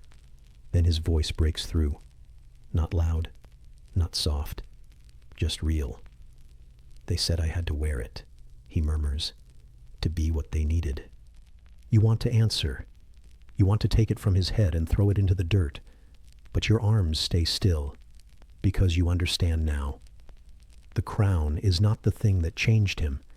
It was everything else. He turns from the window and begins to walk. You follow, slower than before, through narrow corridors that smell of dried herbs and extinguished hope, past paintings too smoke-stained to recognize, past tapestries that hide more than they show. The hall narrows, then widens, then splits. He leads you to a chamber that feels older than the rest. The air here carries something sharp, not in scent, but in memory. the way it gathers behind your teeth, the way it settles behind your eyes. He stands in the center of the room and gestures with his hand, not at anything in particular, just around. "This is where they told me what I was," he says, "not angry, not sad, just distant, and what I must become." You don't ask who they are. You don't need to. Their presence is woven into the walls, tucked into every crack, stitched into the carpet beneath your feet. They are the ones who whisper behind locked doors, who smile with too many teeth, who kneel not out of faith, but out of ambition. You move toward him, slowly, carefully. The space between you shrinks, but the distance does not. He does not flinch when you reach for his hand, but he doesn't take yours either. Instead, he lowers his gaze and lets the crown slip from his head. It falls not with a clatter but a sigh. Metal on cloth, soft and almost mournful. For a moment, nothing moves. Then you hear it. The whisper. Not in your ear, but inside the stone. In the grain of the wood, beneath the soles of your feet. A sound like breath drawn too close, like a secret about to be broken. It grows, slowly, spiraling like steam in the cold. You glance toward the far wall, and it is there that you see it. A figure, not fully formed, pressed behind a veil of shadow. Watching, listening, you recognize the shape, though you wish you didn't. Betrayal wears many faces. Sometimes it wears your own. The present steps back into the dark and the whisper fades. Not gone, just deeper now. You look at Hugo, and he looks at you. Not with blame, not with fear. Just weariness. The kind that children should never wear. The kind that crowns cannot hide. The room feels colder now. The fire in the grate has long since died, but the ashes still hold the shape of what once burned. You kneel beside the crown and pick it up. It is lighter than it should be. You don't put it on. You only hold it, as if holding it might carry some of the weight he cannot bear. Behind you, Lucas enters. He says nothing. He doesn't need to. His face says enough. The mixture is ready. The path is clear, and yet the light in his eyes has dulled ever so slightly, like a candle that has burned too low. You rise. Hugo stands beside you, no longer ahead, no longer behind, just beside. Together, the three of you step into the corridor once more. The stone beneath your feet is familiar now. The walls no longer echo, they absorb. And still, the whisper lingers, faint, coiled, unfinished. As you move through the long hallway toward whatever comes next, the crown hangs at your side, wrapped in cloth and memory. And behind you, in that room, the ashes settle once more into silence. But the shape of the fire remains. And somewhere beneath the silence, the whisper still breathes, just enough to be remembered. The wind hasn't calmed since the moment you ran. It is a storm made of voices and splinters, flinging memory against your skin as if trying to pierce through to your spine. You don't remember starting to run, only that you were standing, and then not.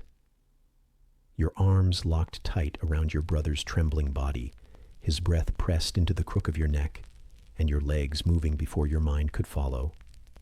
The world tipped sideways and never leveled again. What you flee from is behind you, but it still feels inside you. Each footstep shakes it loose and stirs it back up. The bridge groans beneath your feet.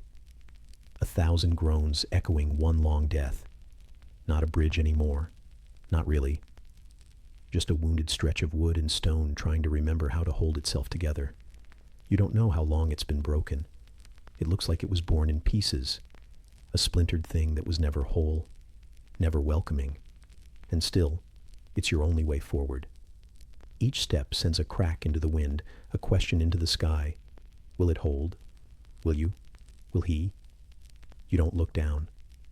The river below is not a river. It is a blur of silver and ash, moving without sound, without shape. It doesn't reflect the sky. It drinks it. And if you fall, it will not catch you.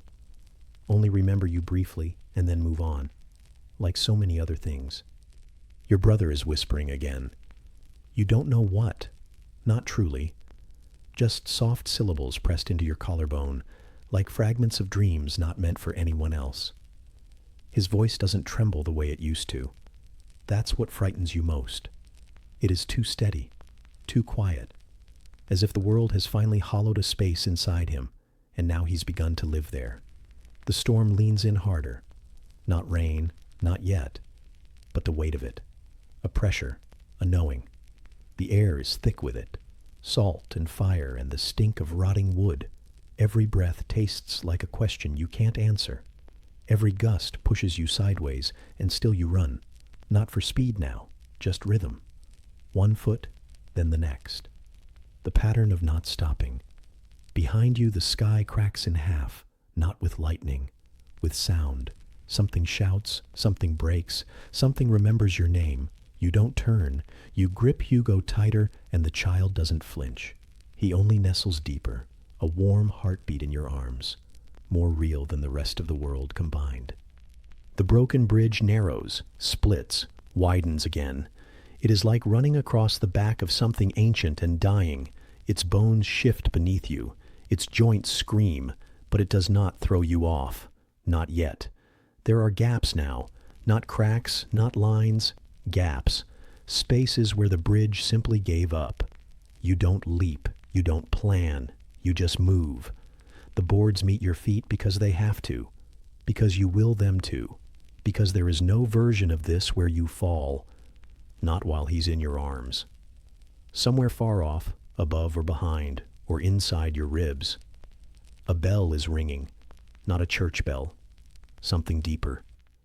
A resonance that has nothing to do with sound and everything to do with endings. You can feel it tremble in your jaw. You can feel it in the way the air refuses to settle. The torch in your hand is dim now. It gutters in the wind like a story losing confidence.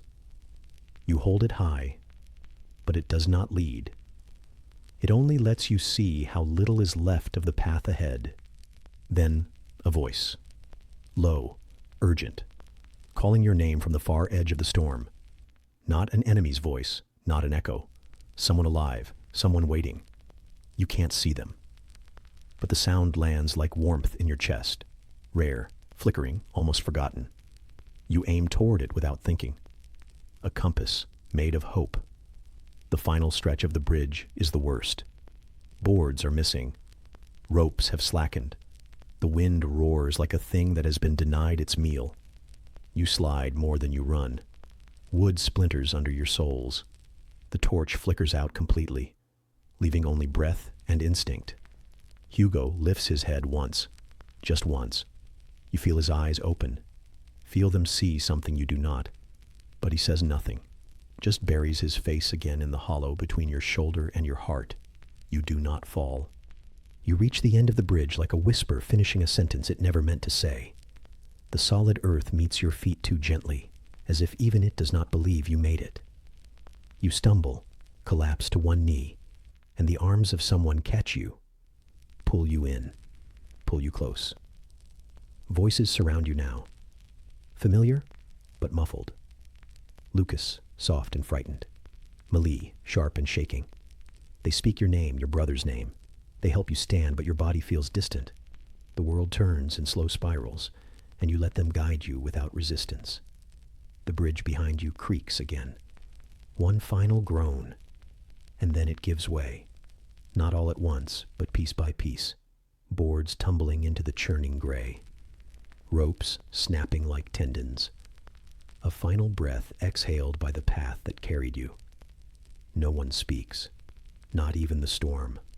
Hugo is clinging to you now, but not out of fear. Just presence, just knowing you are here. And you carry him again through the darkness that is no longer quite a threat, but still not safety.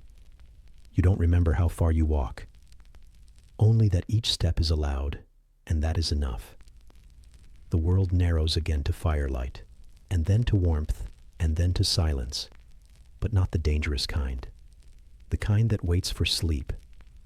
And as you sit, wrapped in a blanket that smells of ash and bread, with your brother pressed against your side, you realize the wind has stopped howling. The storm has moved on. Or perhaps it was always inside the bridge itself, and now that bridge is gone. The night breathes softer now. The last sound you hear before your eyes drift closed is the river far below, still moving, still forgetting, still there. You move through it slowly, each breath heavier than the last, not because of the smoke, though it still clings in places, in the folds of your cloak, in the fabric of your throat, but because something lingers in the silence left behind, something too large to name, too quiet to mourn aloud. The ground is scattered with blackened petals of what once was wood and bone and defiance, and beneath it all, under the soft crunch of your steps, lies a silence that has weight, a silence that has shape, a silence that once answered to a name, Arthur. It does not matter how loud the flames were, how high they reached, how many shadows they consumed before the dawn remembered to rise. What remains is not the sound, but the stillness after, the ache in your ears where his voice no longer lives, the way no one says it, not aloud, not even in the way they breathe.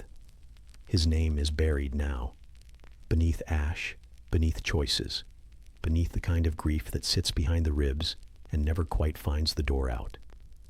You hold your brother's hand more tightly than before, not because he understands. He is watching a bird, or a leaf, or something smaller still, but because you can, because it is the only thing the world has not taken from you yet. And in this moment, beneath the ashen ruin of what might have been a sanctuary once, it feels like the only thing you are still certain is real. There is rubble, yes, and the tired bones of a fire long since fled, but there are also traces, a belt buckle, a carved wooden rabbit, a charred piece of linen that might have once wrapped a shoulder or held back laughter or tied up a secret. You do not gather them, not out of respect. There is no ceremony here, but because they are too loud, too much. They do not sing of remembrance, only of interruption. Lucas is somewhere ahead, his voice quiet even when he calls back. He has grown smaller lately, not in stature, but in presence, as though the weight of knowing more than a child should know has hollowed out parts of him, made room for the kind of loneliness that only comes from understanding. He does not speak of Arthur either, but he does not need to. You all feel it, like a skipped step in a familiar dance, like a shadow that arrives before the light knows it's morning. The path curves around the ruins, and though you try not to look back, your eyes betray you. You see outlines, not ghosts, not quite, but shapes made of memory and smoke. Arthur, shoulders tense, jaw tight, eyes that never quite let their hope out loud. Arthur, lifting Hugo once, just once, and the boy laughing like the world had never broken. Arthur, watching over all of you like he had already decided who he'd be if the worst came. And now the worst has come. And there is no one to tell him that he did it right, that the cost was cruel, but not meaningless, that somewhere between then and now, someone lived because he stayed behind. The road ahead is quiet. It hums, not with wind, but with the hush of things that have been burned clean. You follow it because there is no other way left, because to stop would be to accept the stillness as permanent, and you are not ready for that. Not yet. At a bend where the trees lean like mourners, you pause. The sky above is the wrong kind of blue, too sharp, too clean, as if it has forgotten what you have just come through. Hugo tugs gently on your sleeve, pointing toward something that no longer exists. You nod anyway, because sometimes that's all that can be done. Sometimes belief is kinder than correction. Lucas speaks softly when he returns to your side. His hands are stained with the past, herbs and soot and pages he shouldn't have had to read. We need to keep moving, he says. Not because you are chased, not because there is danger, but because standing still in a place where someone died feels like asking for your own name, to join theirs in the silence. You walk. The wind picks up as you do, catching loose ash and spinning it into tiny spirals that flicker in and out of the light. They look like birds for a moment, or perhaps memories pretending to fly. You don't chase them. You let them pass. Let them settle again. The world is full of things that rise just to fall. You've learned that much. No one mentions food, or rest, or the ache in their feet. The road is not a place for comfort.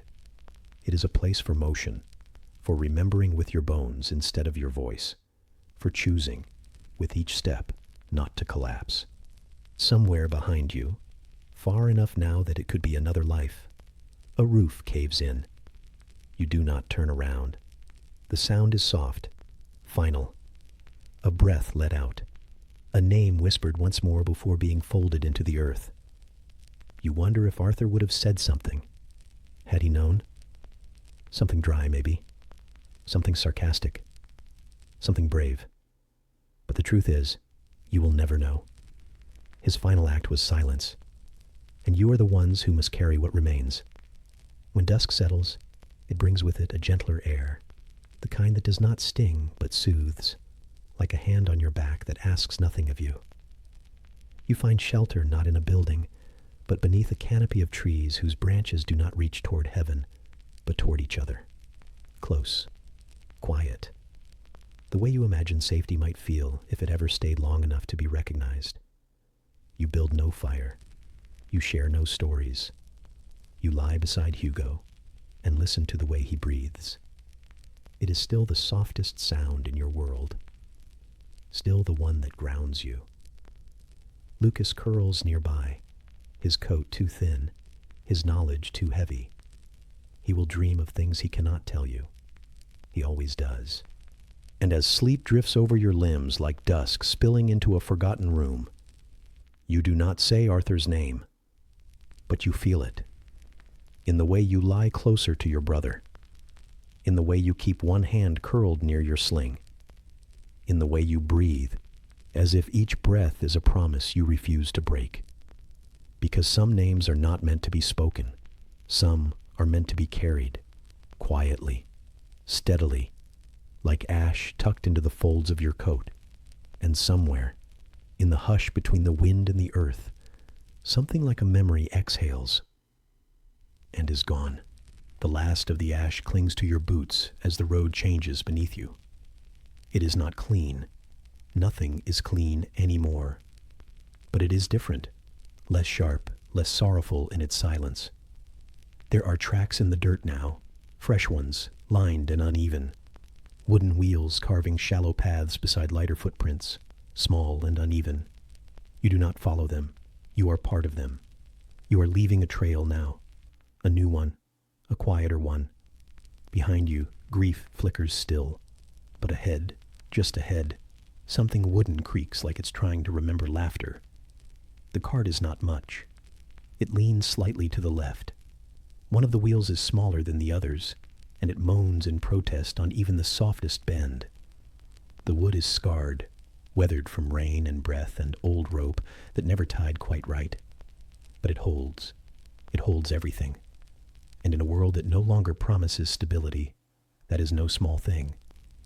Inside, there are not riches or weapons or maps to salvation. There is bread and a blanket, a pouch of apples, bruised but sweet, a cup chipped at the rim, a small bottle of lavender oil, half spilled and stubbornly fragrant, a space just wide enough to curl beside someone you trust. Hugo climbs into it with the slow ceremony of someone entering a fortress, then laughs, softly, brightly, as if the cart has greeted him by name. You watch him settle, arms tucked behind his head, eyes squinting up through the patchwork cloth that serves as a roof. It leaks light in strips and patches, and he chases them with his fingers as if they were fireflies.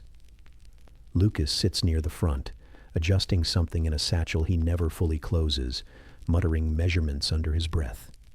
You walk beside them, one hand always near the edge, not pulling, not guiding, just there, just in reach. The rhythm is slow. The road no longer demands speed. You've passed that chapter. What remains is motion without urgency. The kind of pace that lets your thoughts breathe without sinking, that lets your body forget for a while that it is a vessel for too many memories. The cart rattles when the wind picks up, its roof clattering like laughter half caught in the throat. But the sound is not sharp. It's warm in its own way. Familiar. The kind of noise that says, "We are still here." And there is comfort in that. In the rattle. In the squeak of worn leather straps. In the way Hugo hums a song that has no words. In the way Lucas sometimes joins in, too quiet to notice unless you're listening for it. The forest that lines the road is softening. Trees once bare now wear their green like a fragile promise. The sky above them does not glower or gleam. It simply stretches, pale and wide, indifferent and kind all at once. You do not fear it. Not today. When you stop, it is not because of danger. It is because the cart deserves rest too. Hugo announces it like a captain commanding a fleet. Here. Here is good. He hops down, legs swinging out from the ledge, and lands with a squish in moss and old leaves. He does not wince. He laughs again, quieter now, then begins gathering stones. Not for defense, not for throwing, just for shape, for balance, for art. He is building something. You don't ask what. You simply watch. Lucas crouches near a stump, uncorking a vial to smell it. He frowns, not out of disappointment, but habit. Then he pulls something from his sleeve, a small, yellowed scrap of parchment. He reads it with the same reverence he once gave to books far too large for any child to carry. You wonder how many pages he's memorized now, how many secrets he holds, how many burdens he's folded into formulas and called it safety. You unpack slowly. There's not much, but each item has weight. The crust of bread that still smells faintly of time. The sliver of cheese Lucas traded for 2 buttons and a lie. The threadbare shawl that once belonged to someone who hummed while they cooked. You spread them carefully on a cloth no longer white, but always clean. And for a while, you eat, not to survive, not to refuel, but to feel, to taste something that was not grown in fear. To chew slowly beside the creak of wood and the rhythm of footsteps now paused. Evening comes in through the trees sideways, brushing gold across everything with the gentleness of a hand smoothing hair. The cart catches the light strangely, as if it were not made of wood at all, but of memory. Something constructed not by nails and plans, but by repetition and need. And in that light, you see it more clearly than before. The little scratches where Hugo carved a face into the plank beside him. The way Lucas tucked feathers into the edge of the seat like they were wards. The small, quiet offerings that make something shelter, even when it shouldn't be. You sleep that night inside.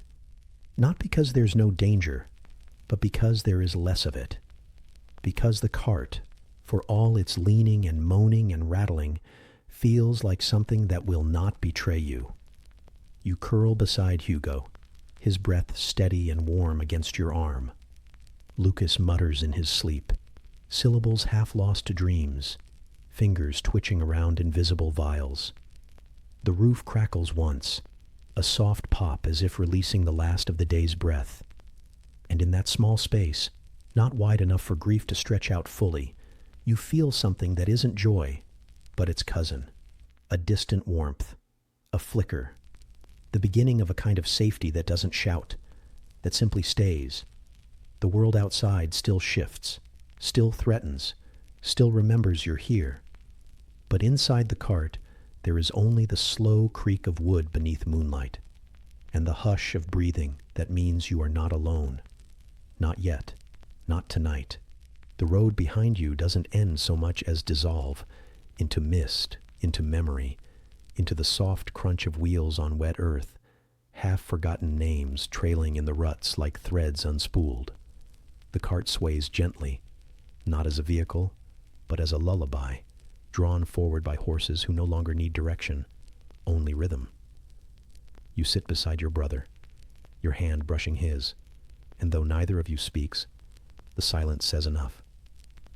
You are not where you were. You are not who you were. But you are still moving. And that, somehow, is something like hope. The canopy above thickens as forest leans in close. Branches reach down like fingers that have forgotten they once held birdsong. The light is diffused through green, through gray, through the weariness of the afternoon. There are sounds, not voices, not danger, but the creak of wood, the low murmur of an unseen brook, and the occasional scatter of leaves stirred by something too soft to fear. The cart is small, but it holds everything that matters. Bread wrapped in cloth, a damp map with half the ink worn off, a flask shared without ceremony, the smell of leather and wool and long hours, and the faintest edge of something burning, always somewhere else. Your brother sits across from you now, not directly. He prefers the corner, where shadows gather and the light flickers off the iron band of his makeshift crown. He touches it sometimes, absently, like a boy might toy with a thread on his sleeve. Not with pride, not even confusion, but with something deeper, as if the crown remembers something he does not, as if it hums faintly when the cart passes places the world has forgotten.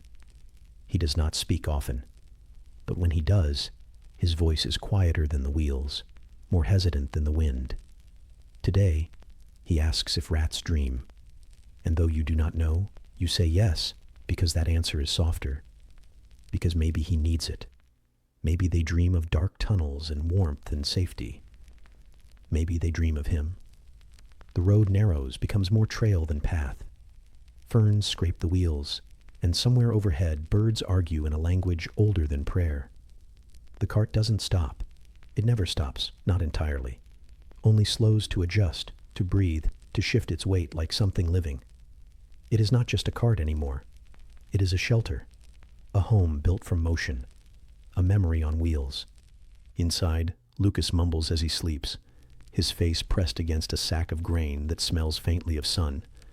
He hasn't had dreams in days, or perhaps he has stopped speaking of them. You don't ask. Dreams are private now, even when shared.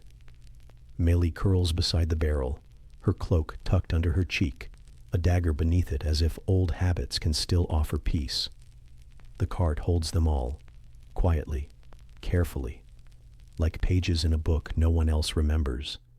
You shift, and your shoulder brushes the wooden wall, cool with condensation. Outside, the mist thickens. Trees give way to fields where scarecrows stand as though in mourning, arms outstretched, faces stitched into expressions of distant sorrow. Hugo watches them with a gaze that does not blink, not afraid, just aware. He sees everything now, not always clearly, but wholly, as if the world has peeled back a layer just for him. The road curves and the cart groans, a soft, tired sound, like wood remembering what it was once carved from. You lean back, fingers curled around a piece of cloth that still smells faintly of your mother. You haven't washed it, not out of sentiment, but because even scent, when rare enough, can be a kind of courage. There is laughter sometimes. It surprises you. Not loud or frequent, but it happens. A joke whispered between turns. A slip in the mud that ends with someone smiling instead of swearing. You laugh too, now and then. The sound feels strange in your mouth. Not foreign, just rusted, like something left out in the rain and finally brought back in. Night comes early these days, not because the sun sets sooner, but because shadow clings longer. The cart stops just past a broken gate, beneath a tree that leans like an old man listening to secrets in the dirt. Camp is simple. A fire no taller than your hand. A pot that always smells faintly of onions, no matter what you put in it. Bread that is tougher than it should be, but warm. Always warm. You eat beside Hugo. He picks at his food, not because he is fussy, he never has been, but because he listens more than he chews. To the wind, to the creak of branches, to something in the distance that none of the rest of you can hear. You ask him once, softly, what he's listening to. He answers without turning. "The earth," he says. "It remembers." The others sleep quickly. Exhaustion is faithful like that. But you remain a while longer, watching embers drift upward like stars that have forgotten which sky to belong to. Hugo lies beside you, one hand curled loosely near his face, his breath shallow and even. You trace the line of his brow with your gaze, the way it has changed. He is still small, but he is no longer only small. There is something vast behind his eyes now, something quiet, something watching. You remember the village, the bells, the sound of soil giving way underfoot. You remember the scream that never fully left your chest. You remember his hands, sticky with something you didn't want to name. But mostly, you remember the silence after, the way it spread, the way it settled, the way it looked at him, not like a child, but like a vessel, like a door half opened. He does not talk about it, but he knows you remember, and that is enough. The cart creaks again as you shift your weight. You lie back, the boards beneath you stiff but familiar. There is a blanket folded near your feet. A gesture, not a necessity. You pull it over both of you, careful not to wake him. The warmth is uneven, but shared. Outside, the wind stirs the leaves in a rhythm that almost matches breath. You close your eyes, not to sleep, not yet, just to listen, to the cart, to the breathing, to the soft hush of survival wrapped in linen and wood.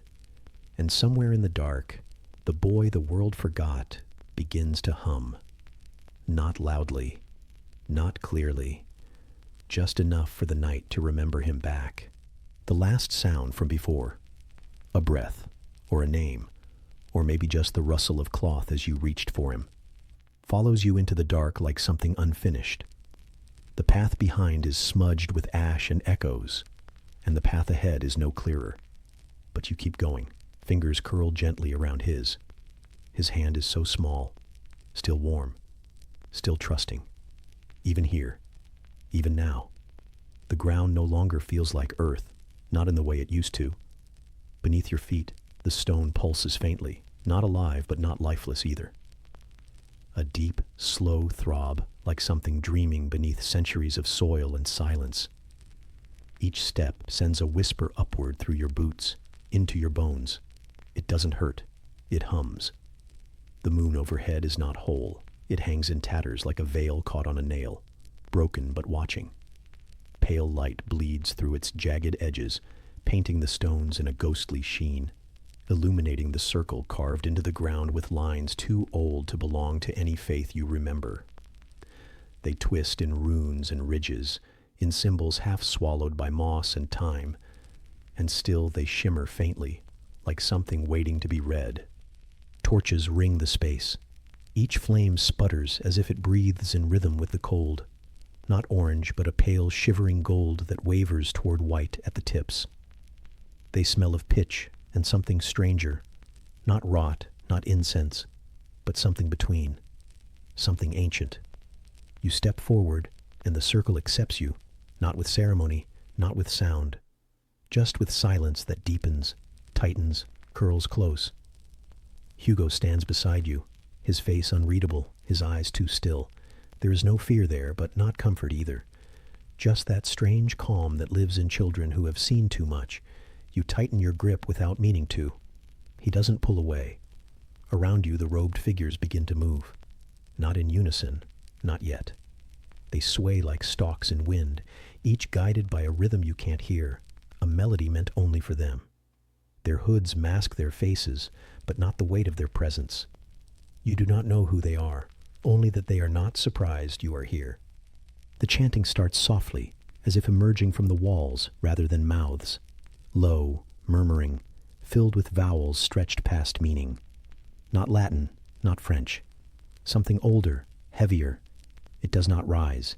It coils, wraps around your ankles, your wrists, your breath. Hugo watches them without blinking. They raise their arms. You do not know when the knives appeared, bone-handled, black-bladed, more symbol than weapon. But they catch the moonlight like teeth. None point toward you. That somehow is worse. A figure steps forward, distinct from the rest by the shape of their mask. A long snout, curved like a sickle, eyes covered in veils. Their voice is quieter than the chant, but it slices through it. A single word, then another, spoken not to you, but through you. You do not answer. You couldn't even if you tried. The wind picks up suddenly, not cold, but dry, the kind that carries dust, memory, whispers. It lifts Hugo's hair from his forehead. He closes his eyes. A spark jumps from one torch to another. The circle glows faintly. Something beneath you shifts, not movement exactly, more like breath exhaled from below, a gust that rises through the carved lines in the stone, carrying the scent of earth and old bones and something almost metallic. The robed figures kneel. You remain standing. You and Hugo, alone in the center of a world that feels paused, as if the night itself is holding its breath. And then, sound.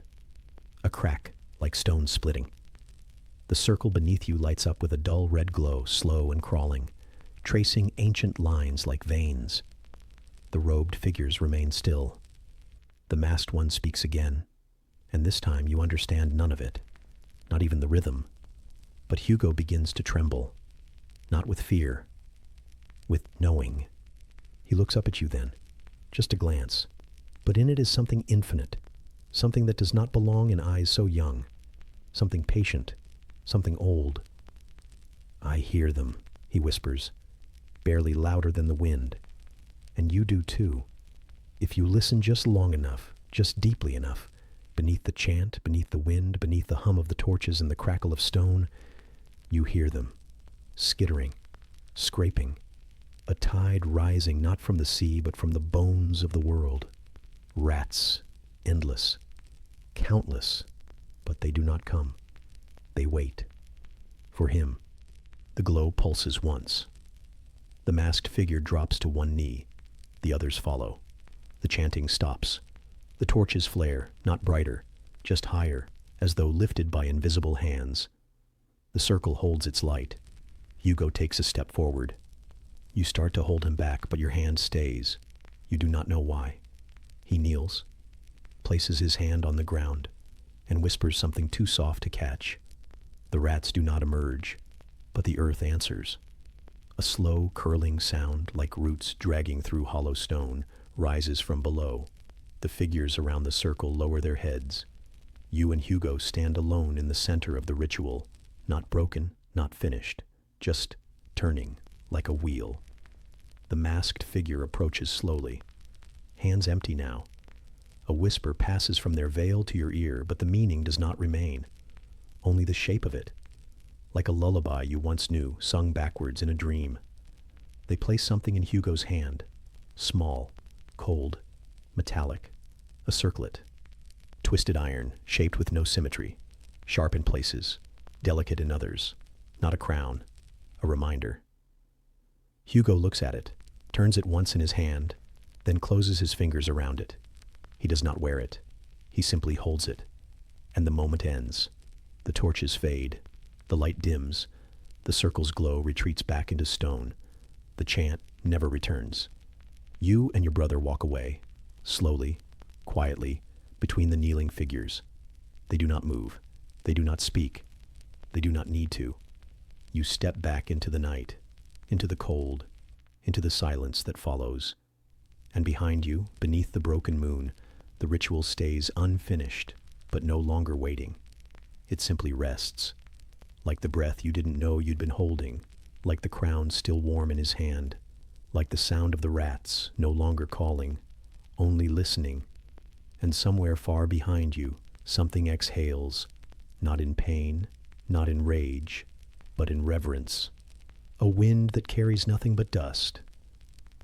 And the memory of something not quite holy, something older than that, and far quieter.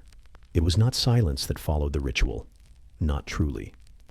It was something quieter than silence, a hush that had shape and weight and scent, the kind that clings to your clothes long after fire has died. You carry it with you as you move, in your limbs, heavy with soot, In your chest, where breath curls too tightly. In your ears, where the world no longer rings, only murmurs. The doors behind you did not shut. They folded inward, like wings too tired to lift. And now, ahead, the cathedral groans, a ribcage of hollow stone and brittle shadow, still echoing with the final strains of a prayer that never should have been sung. You walk slowly, not by choice, but because the ground remembers. Each step presses into the ash of something sacred and broken. Statues lean in like mourners. The altar, if it still can be called that, is cracked open along its spine. Candles gutter. The flames shiver like they know what comes next. And you hold your brother in your arms, his weight no heavier than before, but somehow harder to carry. As if his sleep has deepened. As if it reaches into places you cannot follow. Hugo does not stir. His breath is shallow and steady, like mist rising from a quiet field. You do not look at his face. You look at the light ahead, if light it is.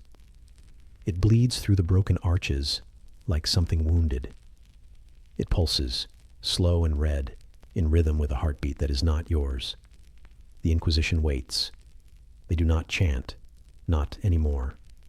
There are no sermons left, only the last labored hum of something unraveling. You hear it in the distance, the voice of Vitalis, raw and thinned, like parchment held too long near a flame. He does not command now. He pleads, not with you, but with what remains of power, of purpose, of doctrine carved into bone. You move toward the sound, past pews scorched black, past tapestries in tatters, past the memory of men who thought control could be worn like a robe. The scent of rot lingers in the arches, thick and floral, not death. Reverence turned inside out. The nave splits open beneath your feet, just slightly, not wide enough to fall, but enough to remind you that nothing here is whole. Cracks spread like veins through the floor. You step over them gently, feeling them pulse beneath your soles, like the cathedral itself has begun to breathe with you, or against you. You enter the sanctum. There is no grandeur now, only ruin. Pillars lean, ribs of old belief exposed to the sky. Moonlight cuts in, not soft, not pale, sharp, splintered, as if even the night no longer knows how to look at this place. And there, standing at the center, is what's left of him, Vitalis. His robes are torn, his eyes are wild.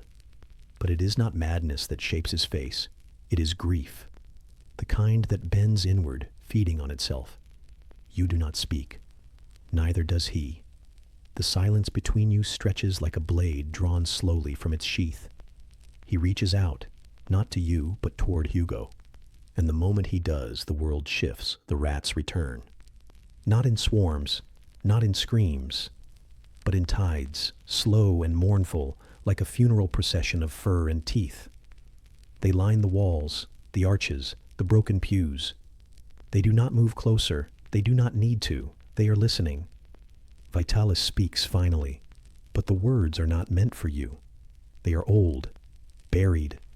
They roll from his tongue like bones loosened from earth, a farewell for a doctrine collapsing under its own weight. You feel Hugo stir, not wake, just stir. A breath that draws in too deep, a twitch of fingers, a whisper against your ribs. And in that whisper, the rats move, not toward, not away. They simply circle, slowly, reverently, as if they too understand this is the end of a song that should never have been sung. You lower your brother to the ground, not out of surrender, but out of care. His head rests on cloth burned through in 3 places. His eyes remain closed, but you feel the heat rising from his skin. Not fever, not sickness. Power, mournful and blooming, a final blossoming of something no child should carry. Vitalis kneels. It is not a gesture of peace, nor one of guilt. It is simply exhaustion, settling into his spine. His voice cracks again, not in fear, but in relief. You do not forgive him, but you understand him now. That may be worse. The cathedral shifts, not in sound, but in breath. The walls hold it in. The moonlight leans closer, The rats tighten their circle, and from Hugo's lips a hum escapes. Not song, not speech, just sound. Pure, soft, unfinished. And then, quiet. Vitalis lowers his head. You reach for your brother. The rats vanish, not fleeing but fading, like smoke that forgets it was ever fire. The light dims, the heartbeat slows, and in the cold hush that follows, you lift Hugo into your arms once more. He is lighter now. Or perhaps you are simply stronger. The cathedral does not fall. It sighs. Outside, the wind carries nothing but dust and memory. And far, far above, the moon breaks through the cloud cover. Not shattered, not whole, but watching, waiting. You step outside into a world that feels like it has exhaled, and somewhere behind you, a bell rings. Once, softly, and then never again. The sound of the bell still echoes behind your ribs, though the air has swallowed it. You carry it with you, not like music, but like breath, remembered rather than heard. The path away from the cathedral does not unfold. It reveals, slowly, as though unsure if you are meant to leave. Each step is not a departure, but a release, as if the stone beneath your feet must first forget your weight before allowing it to pass. The sky has softened. Not clear, no, never that, but gentler. Its grays melt into each other like old parchment soaked in morning dew. The sun does not shine. It glows faintly, like something ashamed of itself. Light no longer commands attention here. It drapes gently, like fabric left to hang in silence. Hugo is quiet in your arms, still warm, still there. The rhythm of his breath remains uneven, but calmer now, like a river that has remembered the shape of its own bed. You do not know where you are walking, only that your feet are following something older than direction. A memory, a murmur, a promise half made beneath a different sky. There is a gate, not iron, not wood, something simpler, twine perhaps. Rope knotted by hands that meant for it to hold, but not forever. It hangs open, not broken, waiting, and beyond it, the meadow. The grass has grown tall in your absence, not wildly, just patiently. It sways not with wind, but with memory, leaning toward where you came from, then back again. The flowers here do not bloom in color, but in scent. Hushed things, lavender, chamomile, something fainter still, like a perfume once worn and now only remembered on old cloth. You step through. The change is not sudden, but complete. Behind you, the world feels heavier. Ahead, it breathes. The meadow does not call to you. It welcomes. Softly. Without condition. It has waited. Not for you, exactly. Just for someone to return. You lower Hugo onto a blanket of moss that wasn't there before, or perhaps always was. The moment his weight leaves your arms, you feel it. The ache, not in muscle, but in meaning. Your hands hover for a breath longer than needed, then settle. You sit beside him, knees folding into the damp, palms pressed to the dirt like you're trying to listen. And maybe you are. The earth hums here, not in words, in warmth, in the soft vibration of things growing without needing to be seen. Somewhere nearby, bees work without hurry. Their wings slice the air gently. A bird lands on a crooked stalk and does not sing. It watches. A breeze curls around your ankle like a cat deciding whether to trust you. The world is not healed, but it is resting. That is enough. You do not speak. Hugo does not wake. But his fingers curl faintly toward yours, and that is more than enough to hold on to. You lean back. Let the sky cover your gaze. Let the grass hold your shape. Time no longer moves in lines. It stretches, lingers. You remember a time when silence meant danger, when quiet meant hiding. Here, it means something else, something rare. Peace is not loud. It does not announce itself. It is felt in the stillness of shoulders no longer braced, in breaths taken without fear of who might hear, in the way a blade of grass can press against your cheek and you don't flinch. You don't know how long you stay there. The sun never fully breaks through, but the light warms your skin anyway. There are no clocks here, no bells, no steps behind you. Only the soft pull of a world that is no longer chasing. You think, distantly, that this might be what forgiveness feels like. Not given, not asked, just settled. You close your eyes. For a moment, the scent of lavender is your mother's hand. The rustle of wind is Lucas's quiet voice. The warmth at your side is not just Hugo, but everyone you couldn't carry this far.